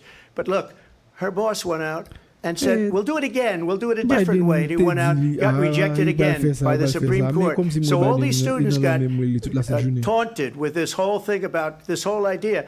And how unfair that would have been, part of the reason they lost, to the millions and millions of people that had to pay off their student loans. They didn't get it for free. But they were saying it's the same way that they talked about that they talk about abortion. But if I could just get a yes or no, because your running mate, J.D. Vance, has said that you would veto it if it did come to your desk. Well, I didn't discuss it with J.D. In all fairness, J.D., and I don't mind if he has a certain view, but I think he was speaking for me, but I really didn't. Look, we don't have to discuss it, because she'd never be able to get it, just like she couldn't get student loans. They couldn't get student loans. They didn't even come close to getting student loans. They taunted young people and a lot of other people that had loans. They can never get this approved. So it doesn't matter what she says about going to Congress. So wonderful, let's go to Congress, do it. But the fact is that for years they wanted to get it out of Congress and out of the federal government, and we did something that everybody said couldn't be done. And now you have a vote of the people on abortion. Vice President Harris, I want to give you your time to respond, but I do want to ask, would you support any restrictions on a woman's right to an abortion? I absolutely support reinstating the protections of Roe v. Wade, and as you rightly mentioned, nowhere in America is a woman carrying a pregnancy to term and asking for an abortion. That is not happening. It's insulting to the women of America. And understand what has been happening under Donald Trump's abortion bans. Couples who pray and dream of having a family are being denied IVF treatments. What is happening in our country? Working people, working women who are working one or two jobs, who can barely afford childcare as it is, have to travel to another state to get on a plane sitting next to strangers, to go and get the health care she needs, barely can afford to do it, and what you are putting her through is unconscionable. And the people of America have not, the majority of Americans believe in a woman's right to make decisions about her own body. And that is why in every state where this issue has been on the ballot, in red and blue states both, the people of America have voted for freedom. Vice President Harris, excuse me, I have to respond. Another lie. It's another lie. I have been a leader on IVF. Which is fertilization. The IVF, I have been a leader. In fact, when they got a very negative decision on IVF from the Alabama courts, I saw the people of Alabama and the legislature 2 days later voted it in. I've been a leader on it. They know that, and everybody else knows it. I have been a leader on fertilization, IVF. And the other thing, you should ask, will she allow abortion in the 8th month, 9th month, 7th month? Come on. Okay, would you do that?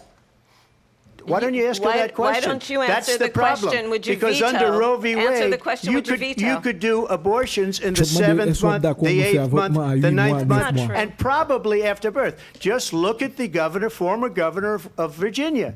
The governor of Virginia said we put the baby aside and then we determine what we want to do with the baby. President Trump, thank you. We're going to turn now to immigration and border security. We know it's an issue that's important to Republicans, Democrats, voters across the board in this country. Vice President Harris, you were tasked by President Biden with the root causes of migration from Central America. We know that illegal border crossings reached a record high in the Biden administration. This past June, President Biden imposed tough new asylum restrictions. We know the numbers since then have dropped significantly. But my question to you tonight is, why did the administration wait until 6 months before the election to act? And would you have done anything differently from President Biden on this?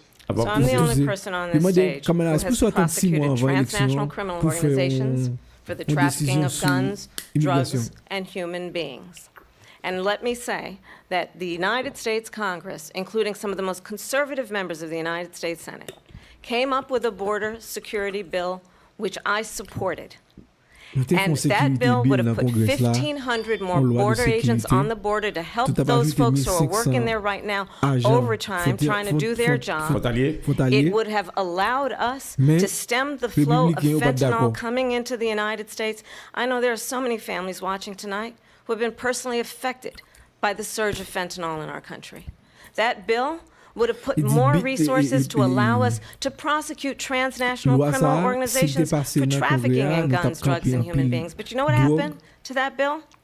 Donald Trump got on the phone, called up some folks in Congress and said, kill the bill. And you know why?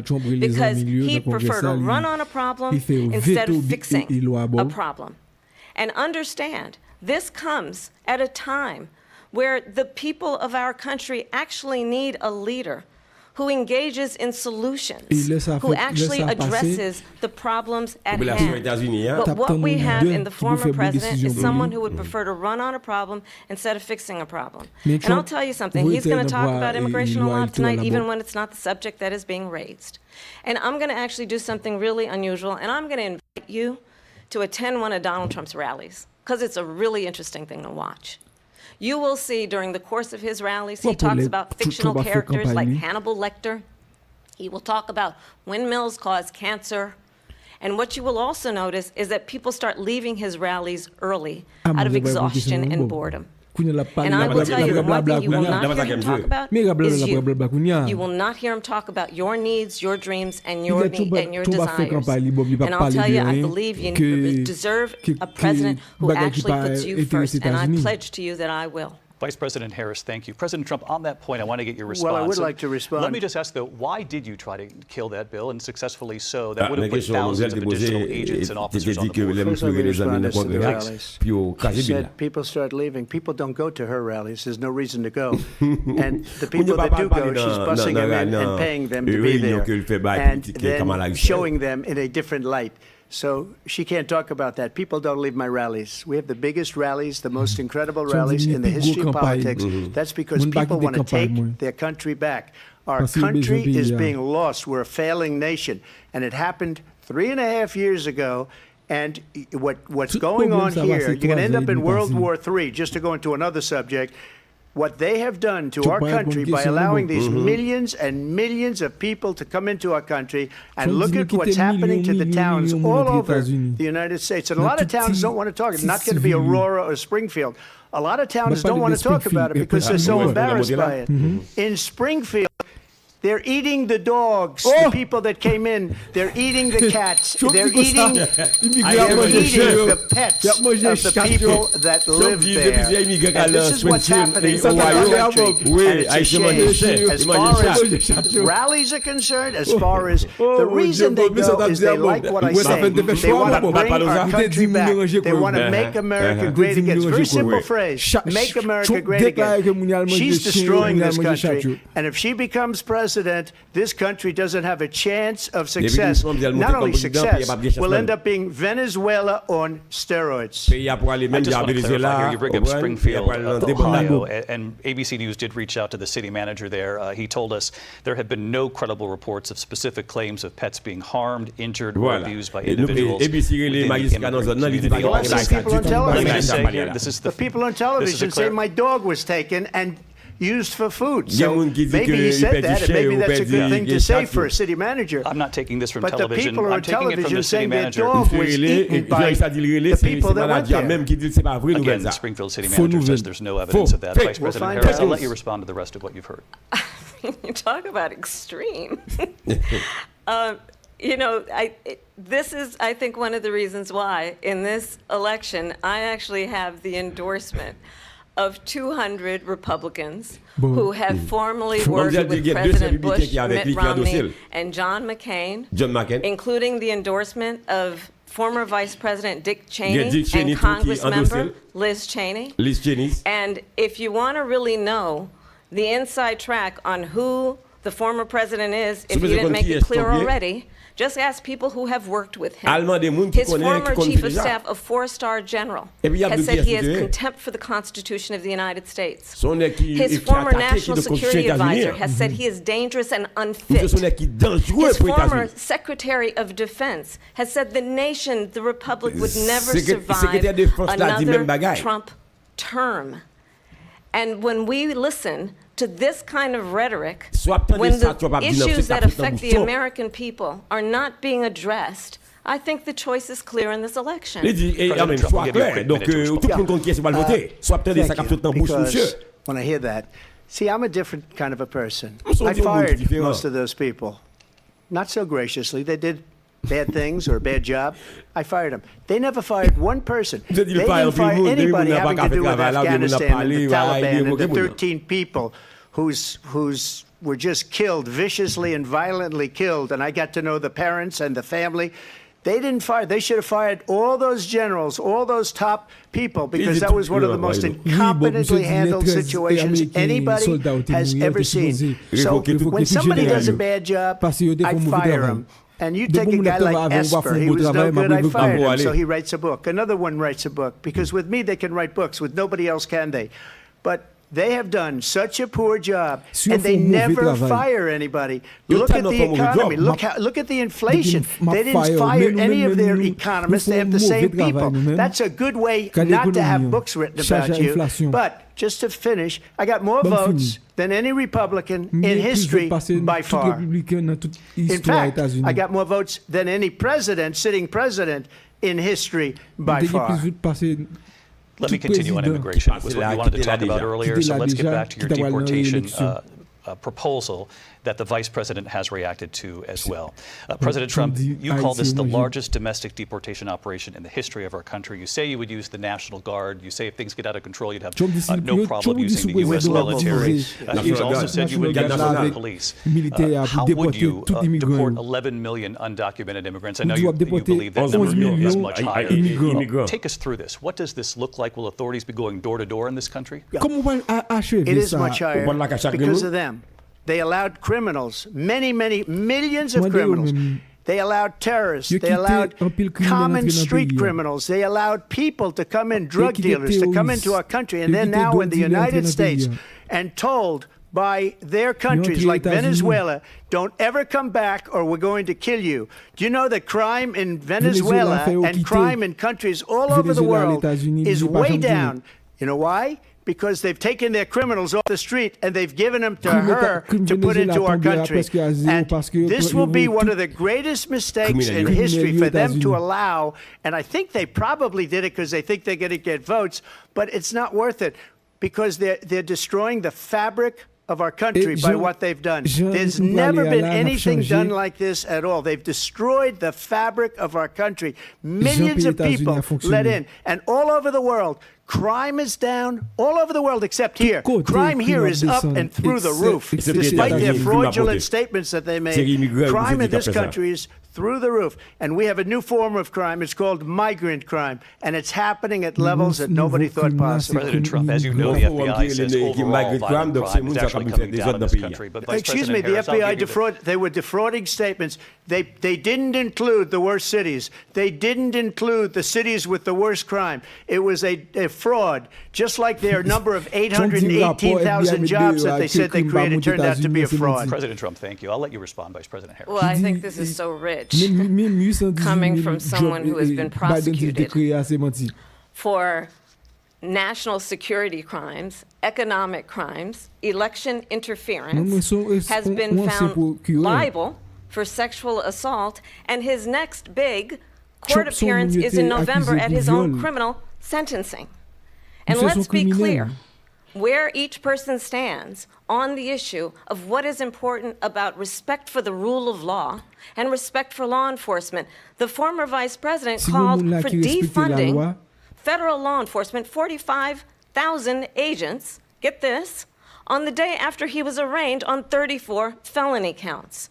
So let's talk about what is important in this race. It is important that we move forward, that we turn the page on this same old tired rhetoric and address the needs of the American people, address what we need to do about the housing shortage, which I have a plan for, address what we must do to support our small businesses, address bringing down the price of groceries.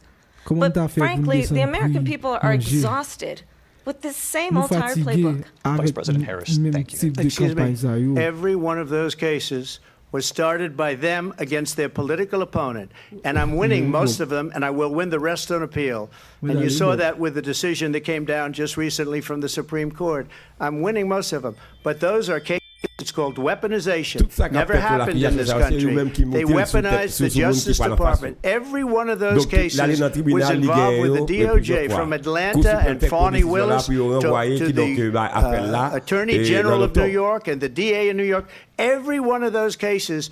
And then they say, oh, he's a criminal. They're the ones that made them go after me. By the way, Joe Biden was found essentially guilty on the documents case. And what happened in my documents case? They said, oh, that's the toughest of them all.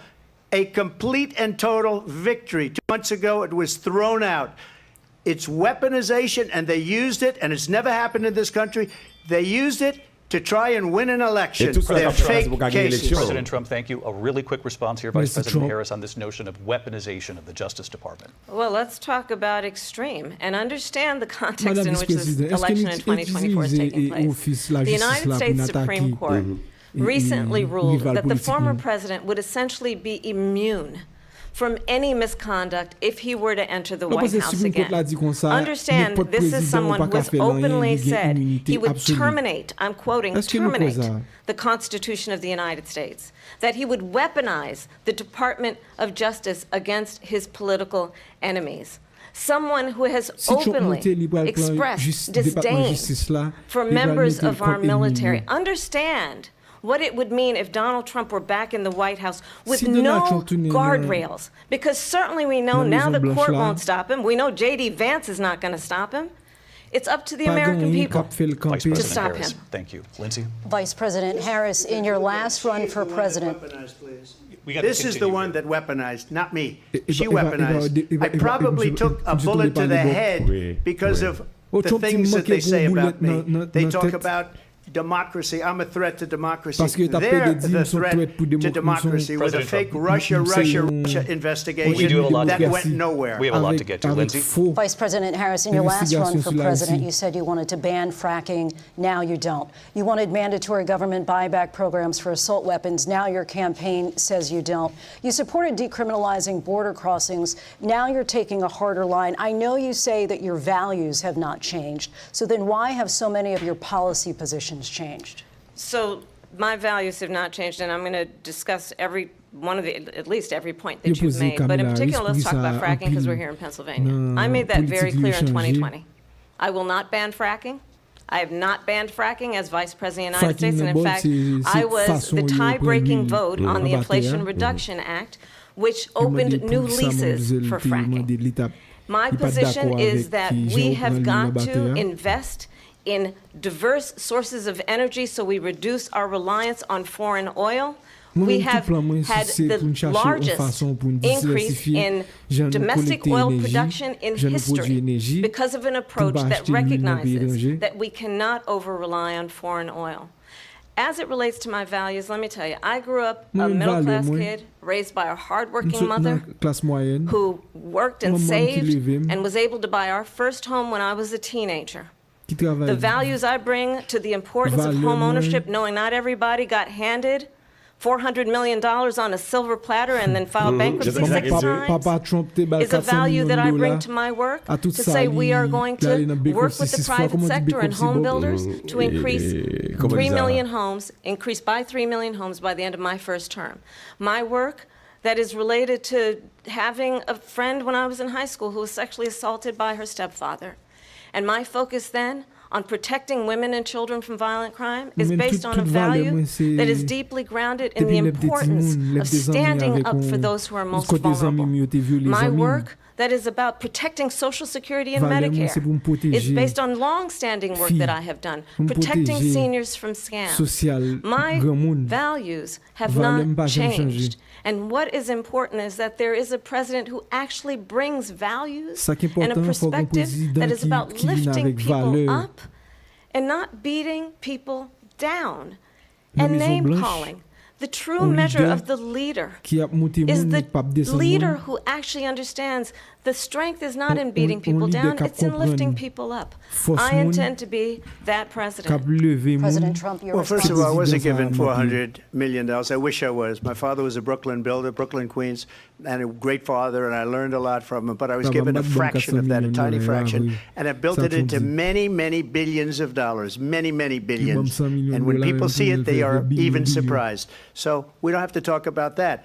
Fracking, she's been against it for 12 years. Defund the police, she's been against that forever. She gave all that stuff up very wrongly, very horribly, and everybody's laughing at it, okay? They're all laughing at it. She gave up at least 12 and probably 14 or 15 different policies. Like, she was big on defund the police. In Minnesota, she went out, wait a minute, I'm talking now.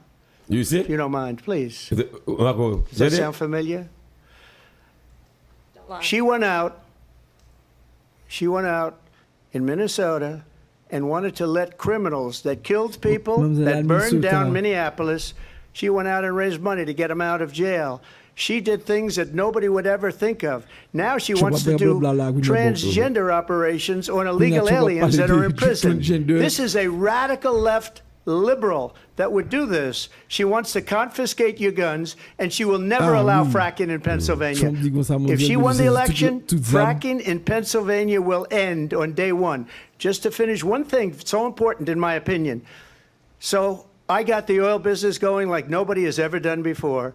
When they took over, they got rid of it, started getting rid of it, and the prices were going up the roof. They immediately let these guys go to where they were. I would have been 5 times, 4 times, 5 times higher, because you're talking about 3.5 years ago. They got it up to where I was because they had no choice, because the prices of energy were quadrupling and doubling. You saw what happened to gasoline. So they said, let's go back to Trump. But if she won the election, the day after that election, they'll go back to destroying our country, and oil will be dead, fossil fuel will be dead, we'll go back to windmills, and we'll go back to solar, where they need a whole desert to get some energy to come out of it. You ever see a solar plant? By the way, I'm a big fan of solar, but they take 400, 500 acres of desert soil. These are not good things for the environment. Thank you. Lindsay, thank you. We have an election in just 56 days. And I want to talk about the peaceful transfer of power, which, of course, the government is democracy, the role of the president in a moment of crisis. Mr. President, on January 6th, you told your supporters to march to the Capitol. You said you would be right there with them. The country and the world saw what played out in the Capitol that day, the officers coming under attack. Aides in the West Wing say you watched it unfold on television off the Oval Office. You did send out tweets, but it was more than 2 hours before you sent out that video message telling your supporters to go home. Is there anything you regret about what you did on that day? You just said a thing that isn't covered peacefully and patriotically. I said during my speech, not later on. peacefully and patriotically. And nobody on the other side was killed. Ashley Babbitt was shot by an out-of-control police officer that should have never, ever shot her. It's a disgrace. But we didn't do this group of people that have been treated so badly. I asked, what about all the people that are pouring into our country and killing people that she allowed to pour in? She was the border czar, remember that. She was the border czar. She doesn't want to be called the border czar because she's embarrassed by the border. In fact, she said at the beginning, oh, I'm surprised you're not talking about the border yet. That's because she knows what a bad job they've done.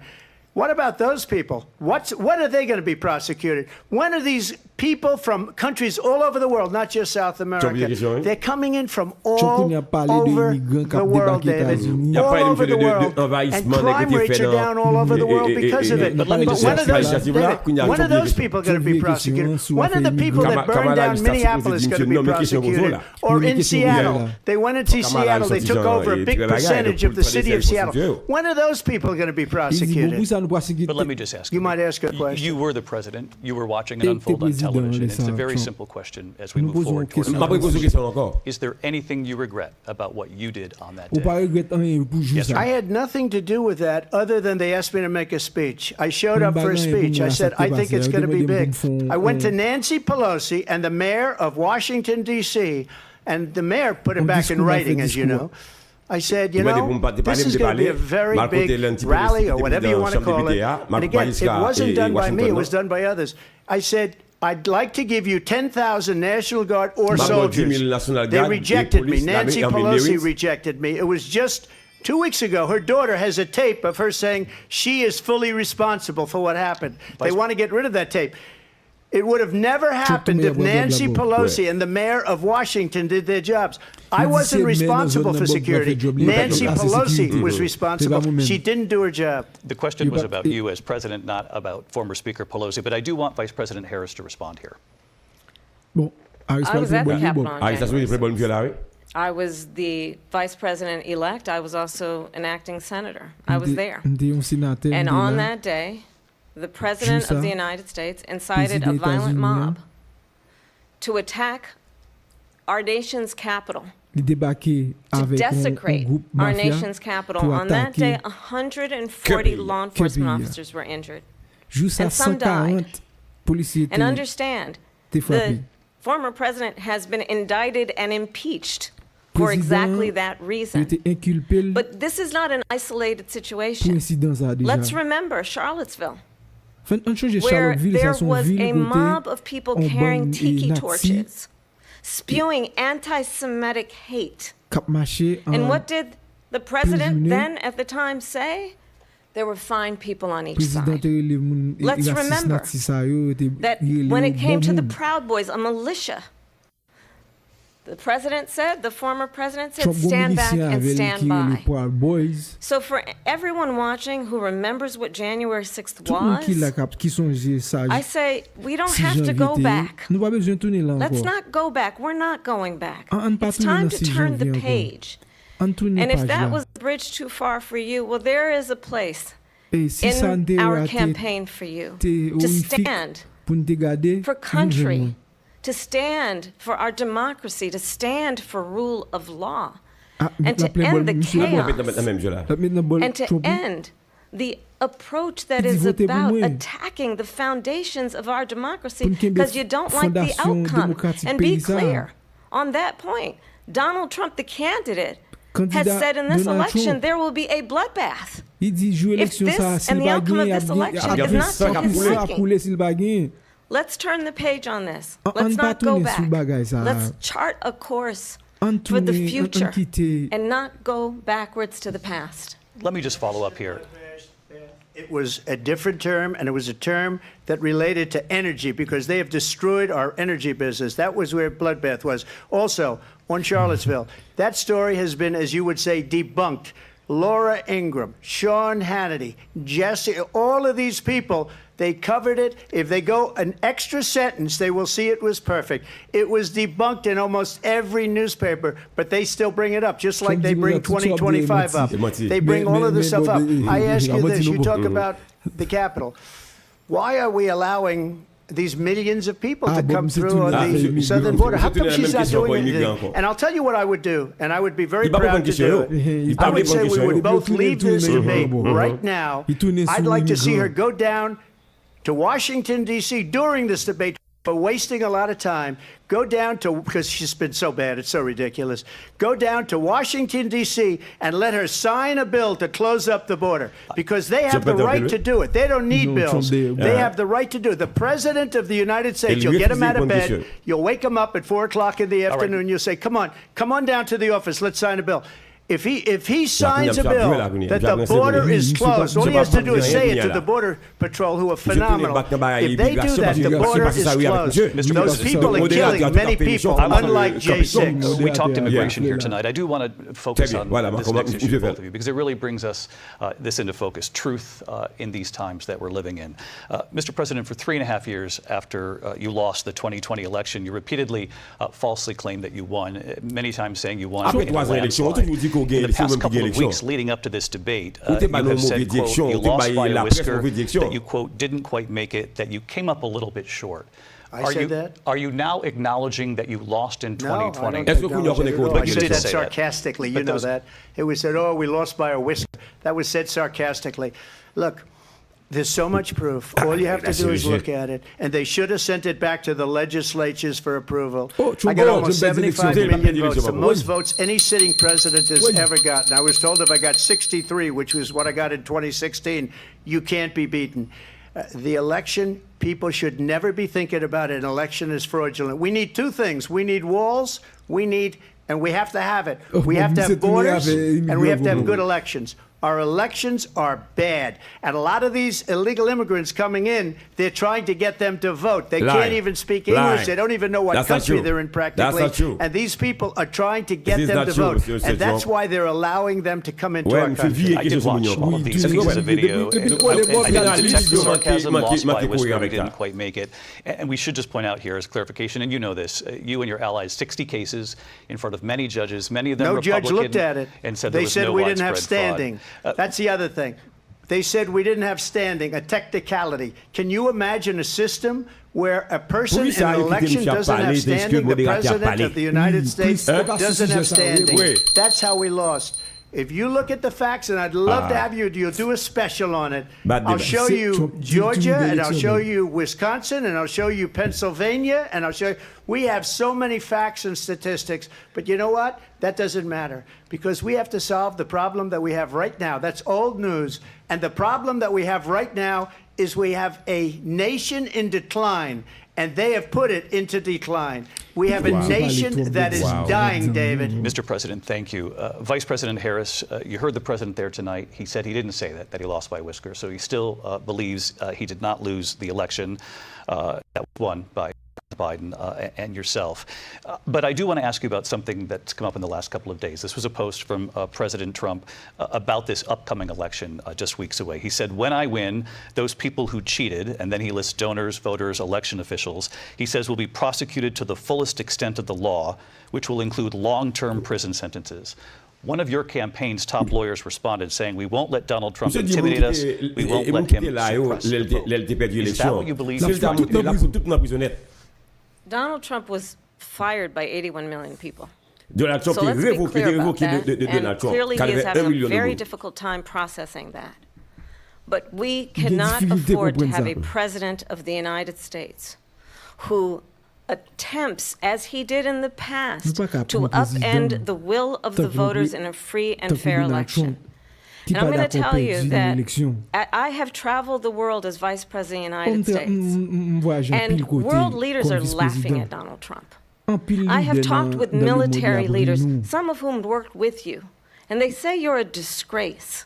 Wow. And when you then talk in this way in a presidential debate and deny what over and over again are court cases you have lost because you did in fact lose that election, it leads one to believe that we do not have in the candidate to my right the temperament or the ability to not be confused about fact.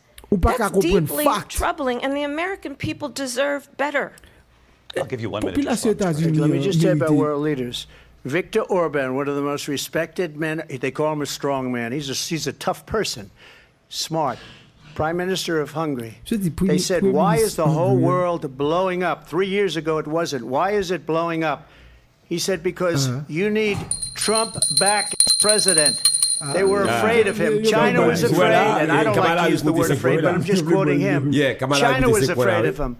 North Korea was afraid of him. Look at what's going on with North Korea, by the way. He said Russia was afraid of him. I ended the Nord Stream 2 pipeline, and Biden put it back on day one, but he ended the XL pipeline. The XL pipeline in our country, he ended that. But he let the Russians build a pipeline going all over Europe and heading into Germany, the biggest pipeline in the world.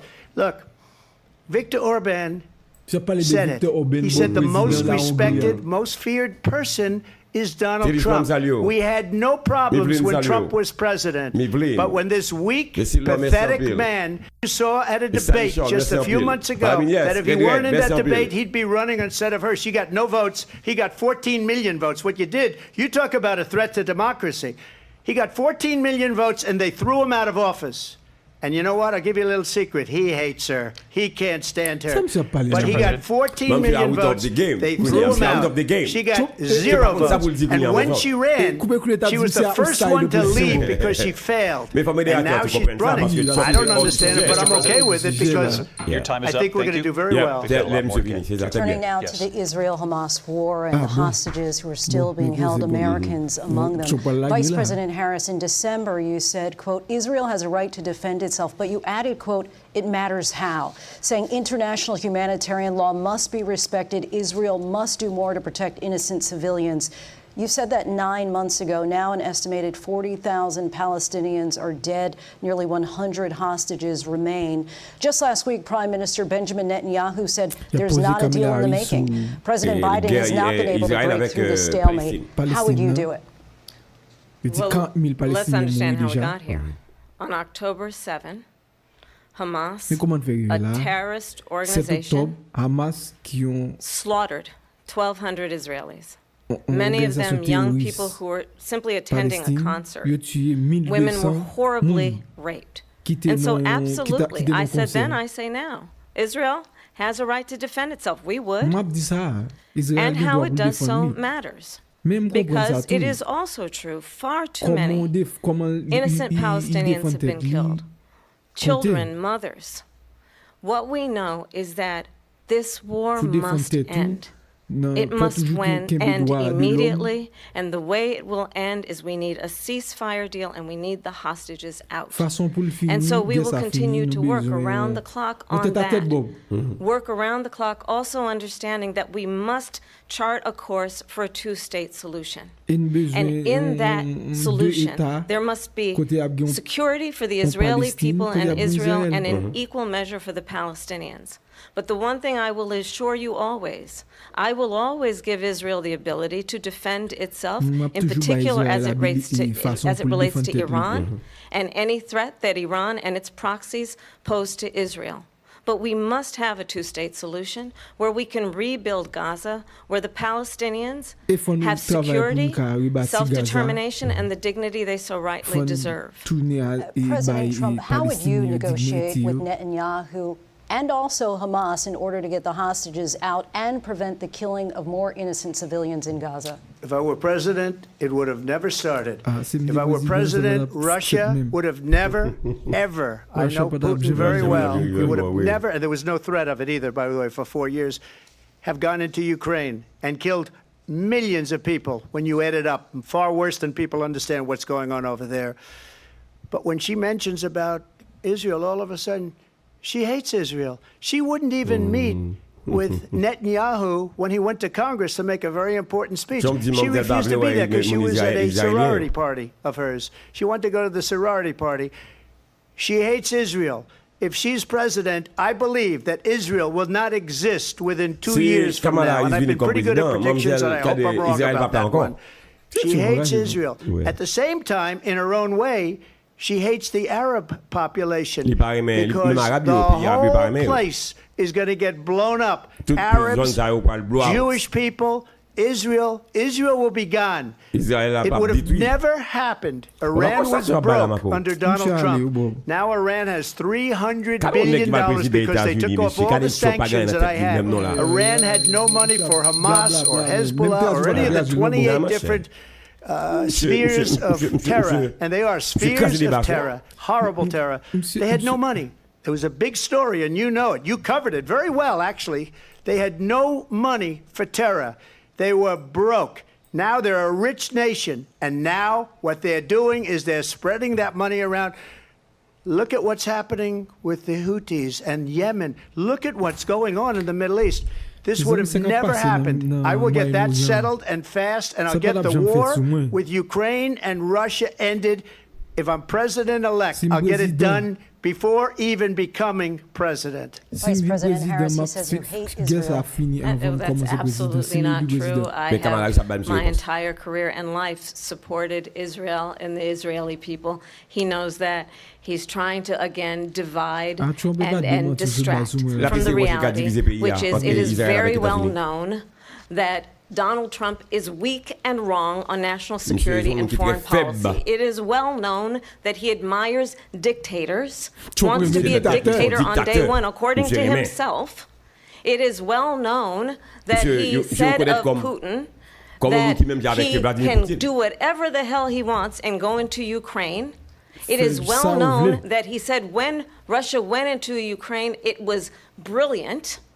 It is well known he exchanged love letters with Kim Jong-un, and it is absolutely well known that these dictators and autocrats are rooting for you to be president again because they're so clear. They can manipulate you with flattery and favors. And that is why so many military leaders who you have worked with have told me you are a disgrace. That is why we understand that we have to have a president who is not consistently weak and wrong on national security, including the importance of upholding and respecting in highest regard our military. Vice President Harris, thank you. They're the ones, and she's the one that caused it. That's weak on national security by allowing every nation last month for the year, 168 different countries sending people into our country. Immigration comme c'est tout non commun. Said I hope she wins, and I think he meant it. Because what he's gotten away with is absolutely incredible. It wouldn't have happened with me. The leaders of other countries think that they're weak and incompetent, and they are. They're grossly incompetent. And I just ask one question. Why does Biden go in and kill the Keystone Pipeline and approve the single biggest deal that Russia's ever made, Nord Stream 2, the biggest pipeline anywhere in the world going to Germany and all over Europe? Because they're weak and they're ineffective. And Biden, by the way, President gets paid Trump, a lot of money. Thank you. We have a lot of issues to get to. Much more of this historic ABC News presidential debate from the National Constitution Center right here in Philadelphia. Back in a moment. Voilà, donc Marco, c'est Vibration Inter. Nous là, on a suivi débat donc à Soya, donc Donald Trump avec et Kamala Harris, donc en pile traduction, mais en pile menti, donc sauvegarde débat. Donc dans sens sur le alors pas mettre ni républicain ni démocrate, mais soit regarde débat dans le vrai sens débat de Kamala Harris déjà avancé dévancé complètement donc et Donald Trump. Donc et puis il a parlé le gars de Trump dans yeux et puis il a expliqué ça, la expliqué le document doit la plonger sous monsieur bon. Donc pour pointer de tel bagarre de c'est ou même qui fait le même. Donc Trump combat bagarre même de chaque coup le parler. Et peut-être la tête, mais attaquer c'est de l'immigration, ça me l'a attaqué. Depuis le vini et l'immigration. C'est immigration. Donc, mais quelque chose, question posée sur place, tourner bas, tourner sur l'immigration. Exactement. Sous immigration. Exactement. Il faut me dire ça, bon. Monsieur dit, deux gros moun t'as parlé pour jeudi à bon. Et Gombaga que nous t'as parlé jeudi à faire bête là. Donc, journaliste là, lui-même tout, il campé Trump. Les Trump dit que, oui, haïtien, et il a mangé chat, mangé chien. Eh bien, oui, dans Springfield, dans Ohio. Ah, mais il dit immigrant, mais c'est haïtien. Parce que vice-président, c'est même déclaration le fait. Donc, Kounia là, et journaliste là, dit lui-même, il relève cette manager, il dit, il menti, nouvelle, ça n'a pas existé. Il relève également, police département, il dit, nouvelle, ça n'a pas existé. Tu me dis, well, Nouvelle ça moi me connais c'est ça me donne moi-même. Oui. Il a dit même c'est pas vrai. Il était la nouvelle. Donc yo vinn dire ça. Donc débat anti-gens très coriace parce que ça tu pas dire pas kembe, tu pas un fact dans meni. Donc qui fait que finaliste après moi c'est le cas contrecarré. Ça tu vas dire peut-être pour le cas aviser qui donc auditeur avec auditrice téléspectateur yo que ça tu vas dire pas kembe du tout depuis qu'on nous prend ça tu me dis c'est pas vrai. Même les la parler Bob nous pas qu'à traduire parce que il vole monsieur saute là il vole ici il vole l'autre bord donc monsieur tout partout tout partout donc si quelqu'un qui a écrit ou qui a écrit balaf là donc bako on phrase pas jamais fini donc monsieur toujours qu'on bagaille que l'a dit même le dame n'a parlé donc mon cap parler bonsoir Wisland bonsoir Wisland de juste me salue merci. Et pour si le téléspectateur merci en pile. Donc, si quelqu'un qui voulait écrire, qui voulait parler avec nous, ou qui a écrit parler avec nous, débat, il va continuer. Nous sommes telle radio, c'est Vibration Inter. Et puis, Marco et Bob Lijeune. Chaque soir, bon Dieu, mettez 8h, 10h. Je dis à nous dépasser 10h là, je dis, il fait 10h5, Marco. Donc, on a continué à débat. 10h5 parce que, D'accord? Pour nous make sure que nous avons demain contre rendu ça passe en débat. Donc, pour nous ouais débat, pour nous entendre des débats, pour nous entendre des mots, des phrases, et qui yes! Bob dit Haïtien a mangé chez l'autre bois, Bob. Et on parle moi-même? Non, et Trump dit Haïtien a mangé chez l'autre. Eh ben, nous faire débat avant nous venir là, oui? Oui. Hein? C'est ça que tu dit? Mais qu'on y a avec des journalistes, CBS. Mais c'est qu'on a fait chat là. Chat là. Mais Trump dit, il a mangé chien. Bon, il y a mon qui a fait chien, pas qu'un chien. Hein? Par contre, ça, j'ai dit, il y a mon qui a fait chien, pas qu'un chien. C'est, tu vas exagérer, pas quoi? Côté, côté dossou ici, Bob. Ah, mon cher. Bob.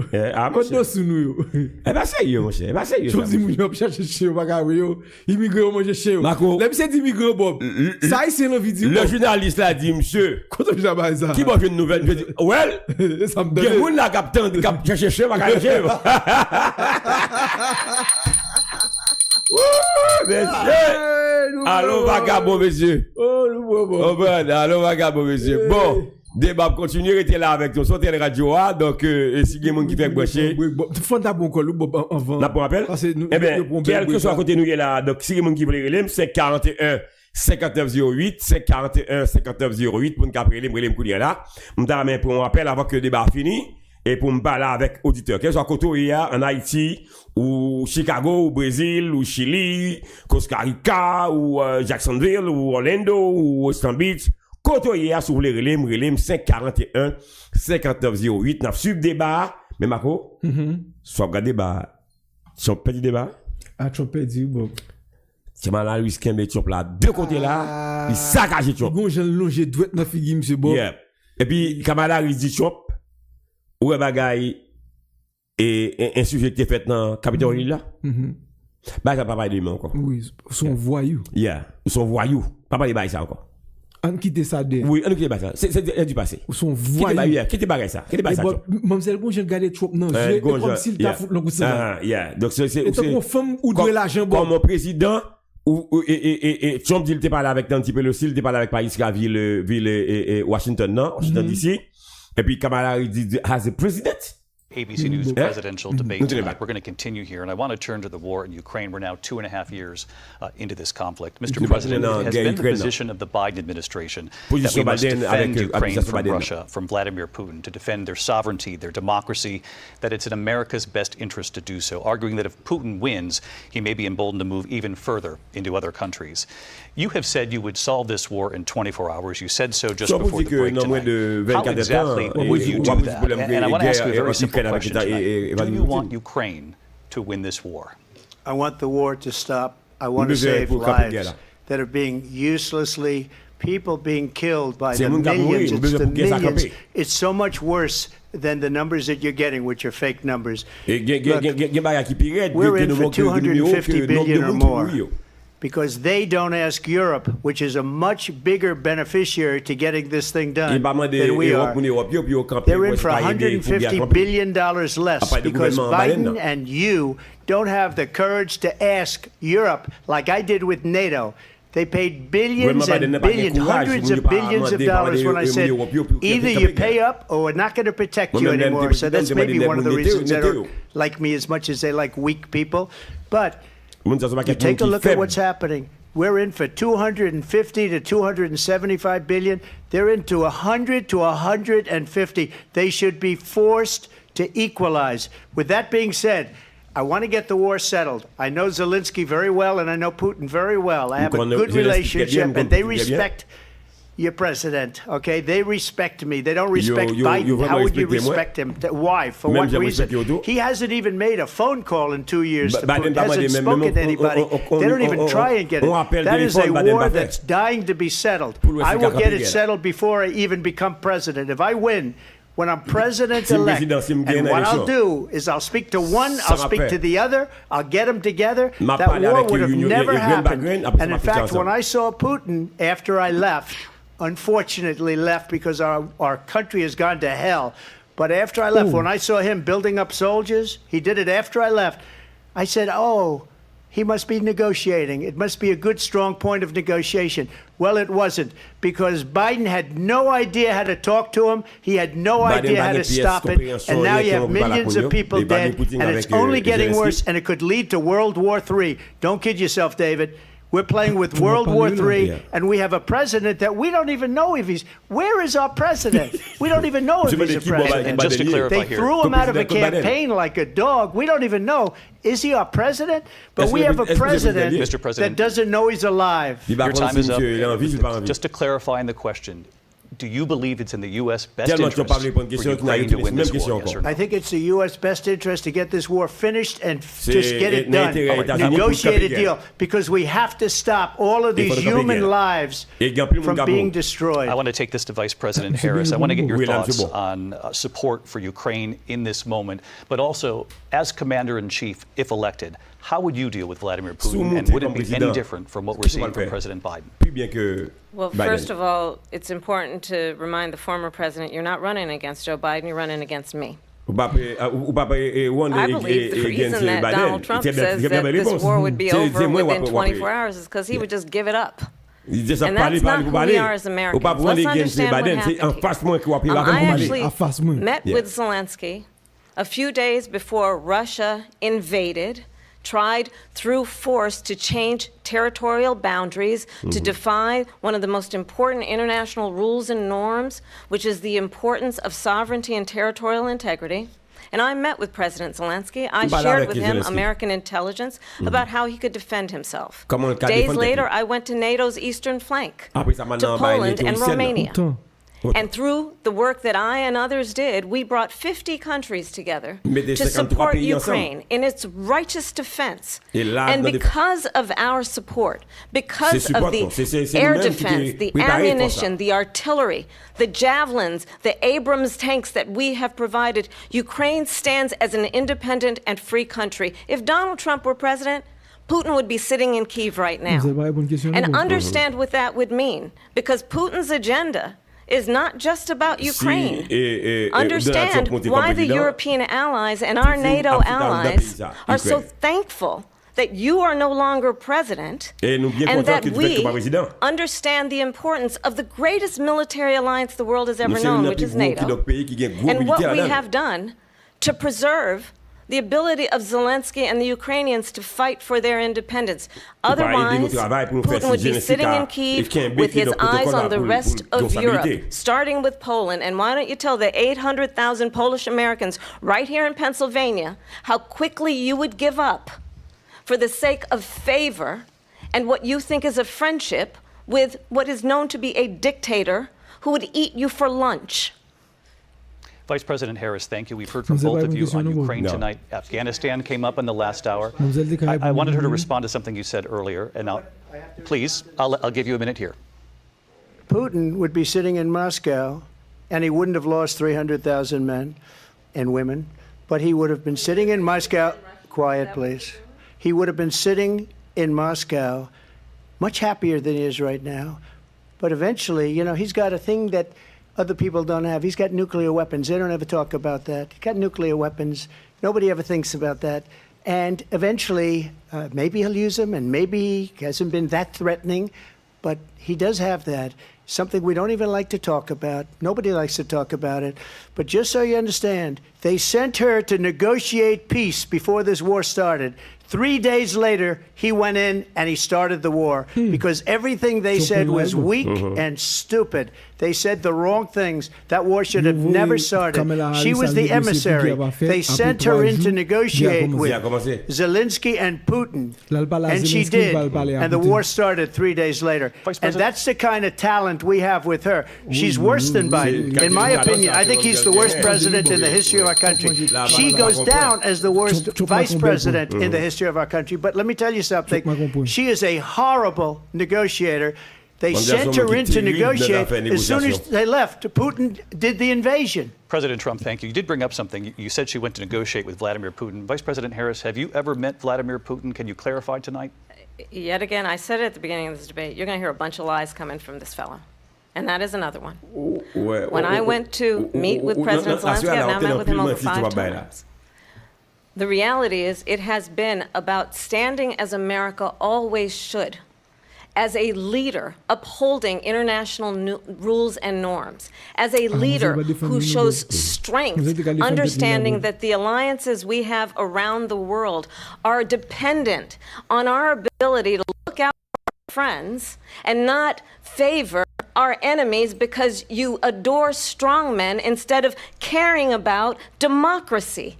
And that is very much what is at stake here. The President of the United States is Commander-in-Chief, and the American people have a right to rely on a President who understands the significance of America's role and responsibility in terms of ensuring that there is stability and ensuring we stand up for our principles and not sell them for the benefit of personal flattery.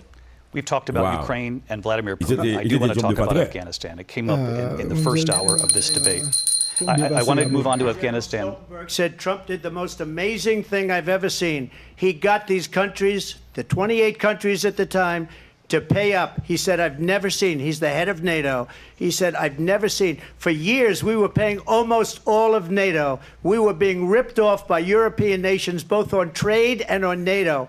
I got them to pay up by saying one of the statements you made before, if you don't pay, we're not going to protect you. Otherwise, Trump, we would have never gotten it. He said it was one of the most incredible jobs that he's ever seen done. Thank you. I want to turn to Afghanistan. It came up in the first hour of the debate, and we witnessed a poignant moment today on Capitol Hill honoring the soldiers who died in the chaotic withdrawal from Afghanistan. I do want to ask the Vice President, do you believe you bear any responsibility in the way that withdrawal played out?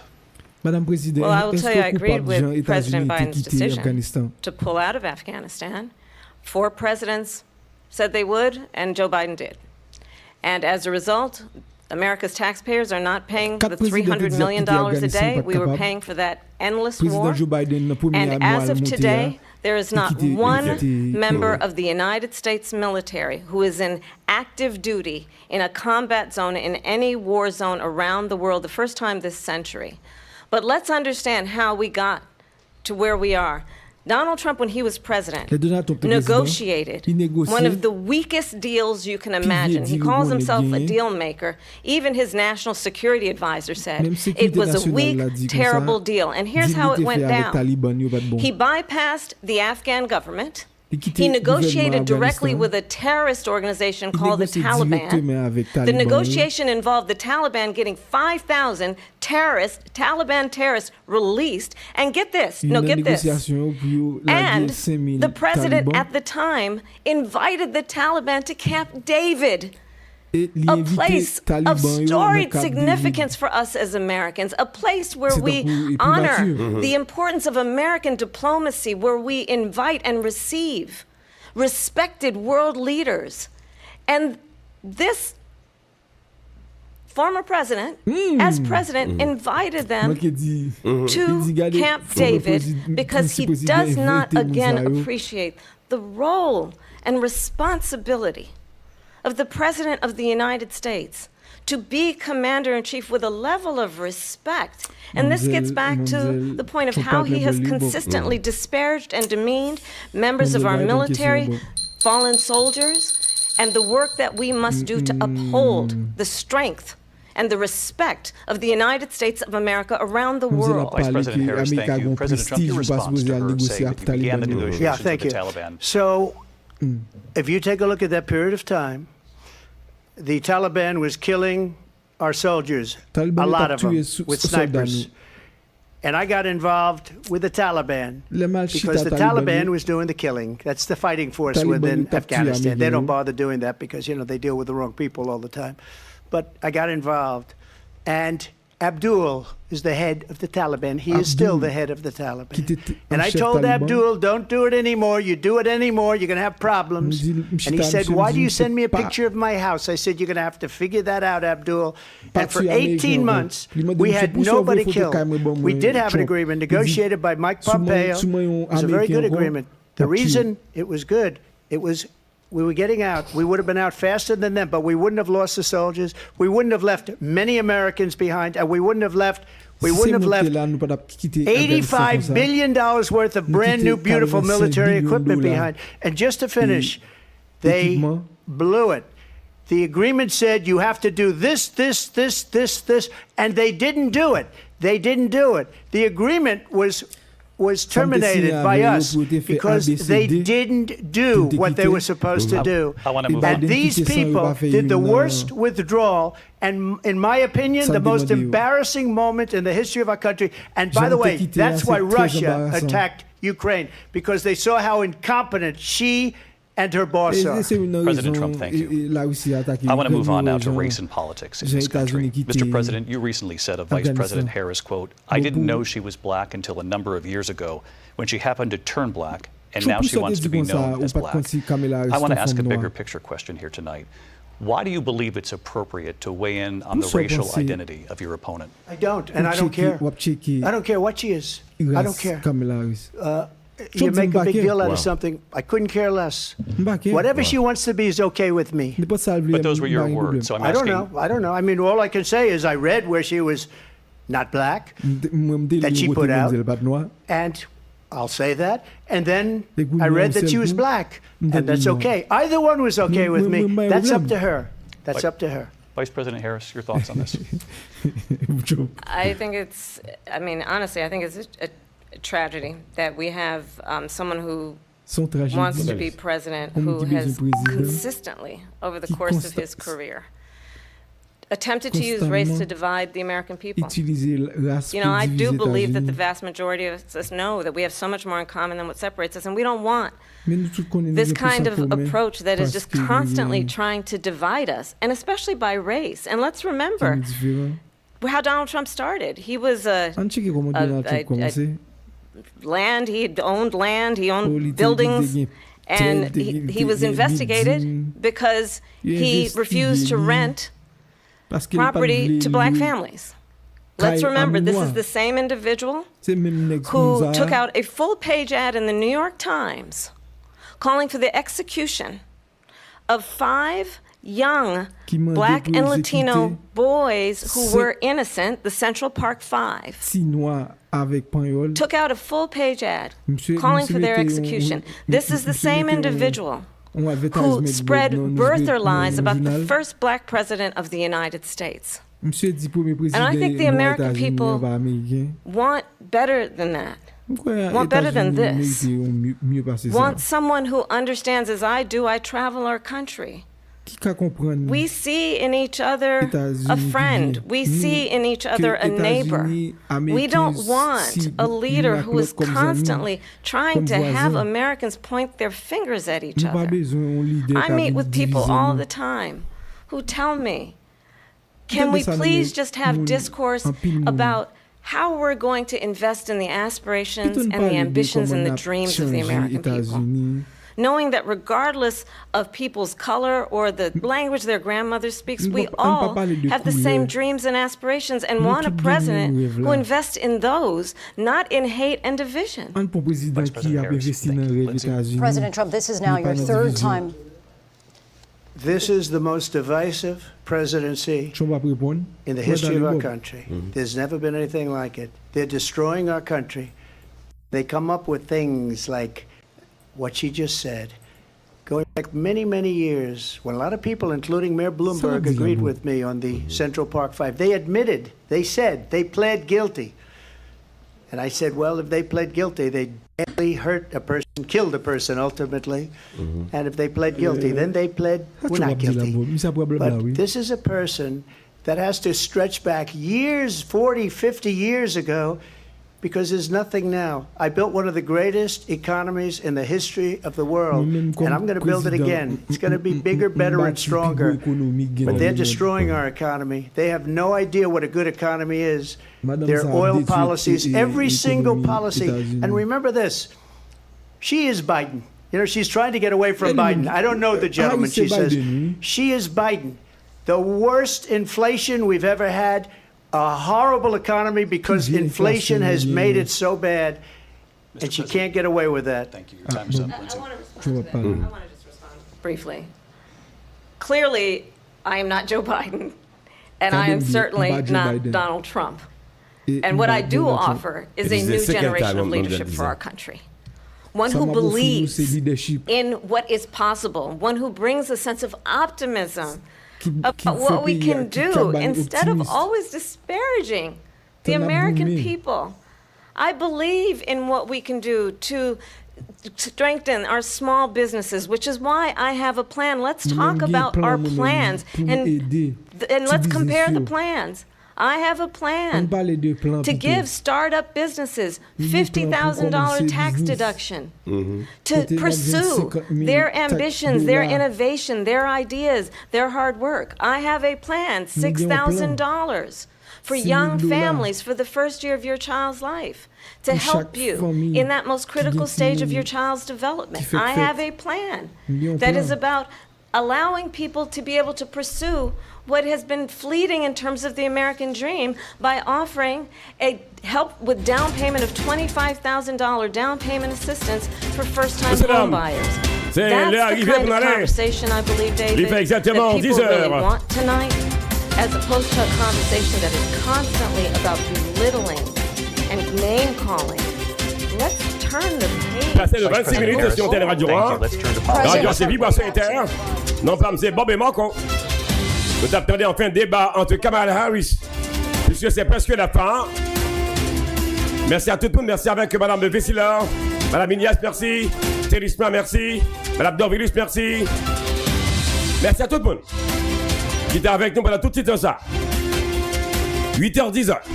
Mais les Haïtiens, 10h25. Allez-vous pour demain, pour commenter, pour analyser, pour débat, ça qui t'est passé, ça qui t'est gagné, et qui est-ce qui a débat. N'a plus en détail. Après nous finissons enfin tout le journal américain demain, CBS, NBC, Fox News et la trier. NBC, n'a plus avec détail pour Marco demain. Ça dit Marco? Oui. Oui, pour nous ça qui passe demain parce que faut nous jeter pour nous. Mais il n'y a pas les bails menti. Oui, il y a plus de menti qui va jouer, oui. Soit ici, soit ici sous pile débat, oui. Oui. Alors, faut que tout partenaire a déclaré là dans CNN que ça te dit soit haïtien, il regrette lui, il pas vrai. Oh. Et Vince, et vice-président de la Chambre, il dit ça te dit il connaît pas de vrai. Oh, et puis, il dit ça qu'on va sur nous?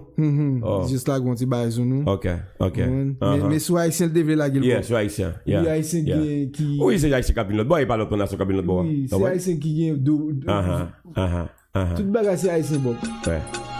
Eh bien, bon, le temps de partir. Merci à chacun de vous. Merci à toute l'équipe, merci. L'habillage sonore, Marco. Bob Lijon, Miko 1, Miko 2, Marco 4, 5. Bonne soirée tout le monde. Restez avec la paix de Dieu. Demain, rendez-vous à ces mêmes l'heure. Demain, c'est mercredi, Marco, c'est ça? Mercredi. Eh bien, merci tout le monde. N'a pas allé. On l'autre, Marco? Allez, où? N'a pas allé demain. Oui. Haïti chérie, où c'est maman misère, où c'est même qui joue dans tel. Haïti sous cabane l'hôpital, on bal soin natif natal.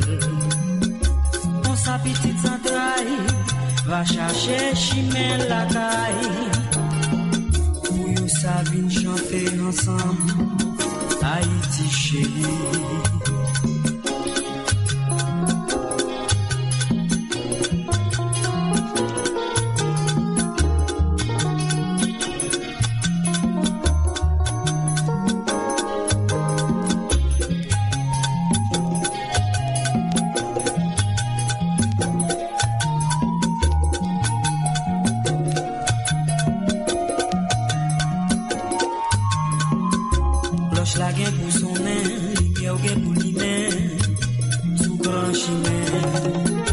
Oiseaux yo va chanter, abeilles yo va voler, les belles fleurs yo va lever. La vie va sourire, c'est dans tout quel homme blaye. À toute force la va dire, Haïti chérie. Cloche la gain pour sonner, y'a gain pour l'hiver, sous grand chemin. Oiseaux yo va chanter, abeilles yo va voler, les belles fleurs yo va lever. La vie va sourire, les dans tout quel homme blaye. À toute force la va dire, Haïti chérie.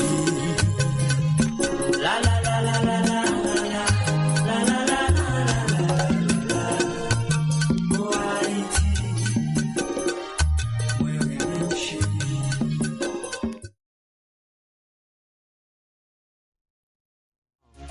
Exclusive interviews. Hear from the stars and influencers you love. Top music hits. Your favorite songs, handpicked to keep you moving. Bob Louis Jean TV radio show, where every moment is a new adventure. Don't just listen.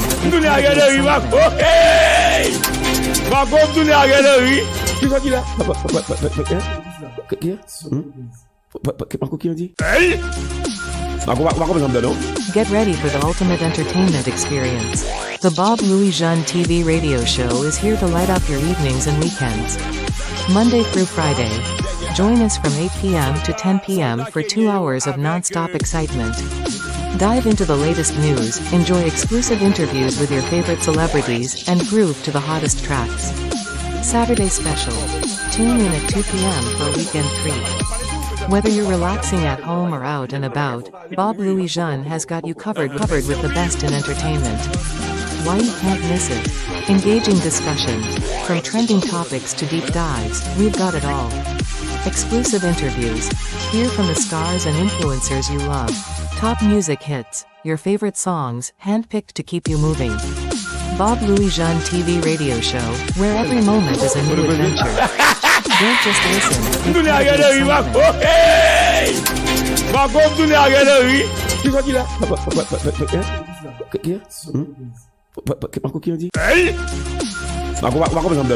Get ready for the ultimate entertainment experience. The Bob Louis Jean TV radio show is here to light up your evenings and weekends. Monday through Friday. Join us from 8 p.m. to 10 p.m. for 2 hours of non-stop excitement. Dive into the latest news, enjoy exclusive interviews with your favorite celebrities, and groove to the hottest tracks. Saturday special. Tune in at 2 p.m. for a weekend treat. Whether you're relaxing at home or out and about, Bob Louis Jean has got you covered with the best in entertainment. Why you can't miss it? Engaging discussions. From trending topics to deep dives, we've got it all. Exclusive interviews. Hear from the stars and influencers you love. Top music hits. Your favorite songs, handpicked to keep you moving. Bob Louis Jean TV radio show, where every moment is a new adventure.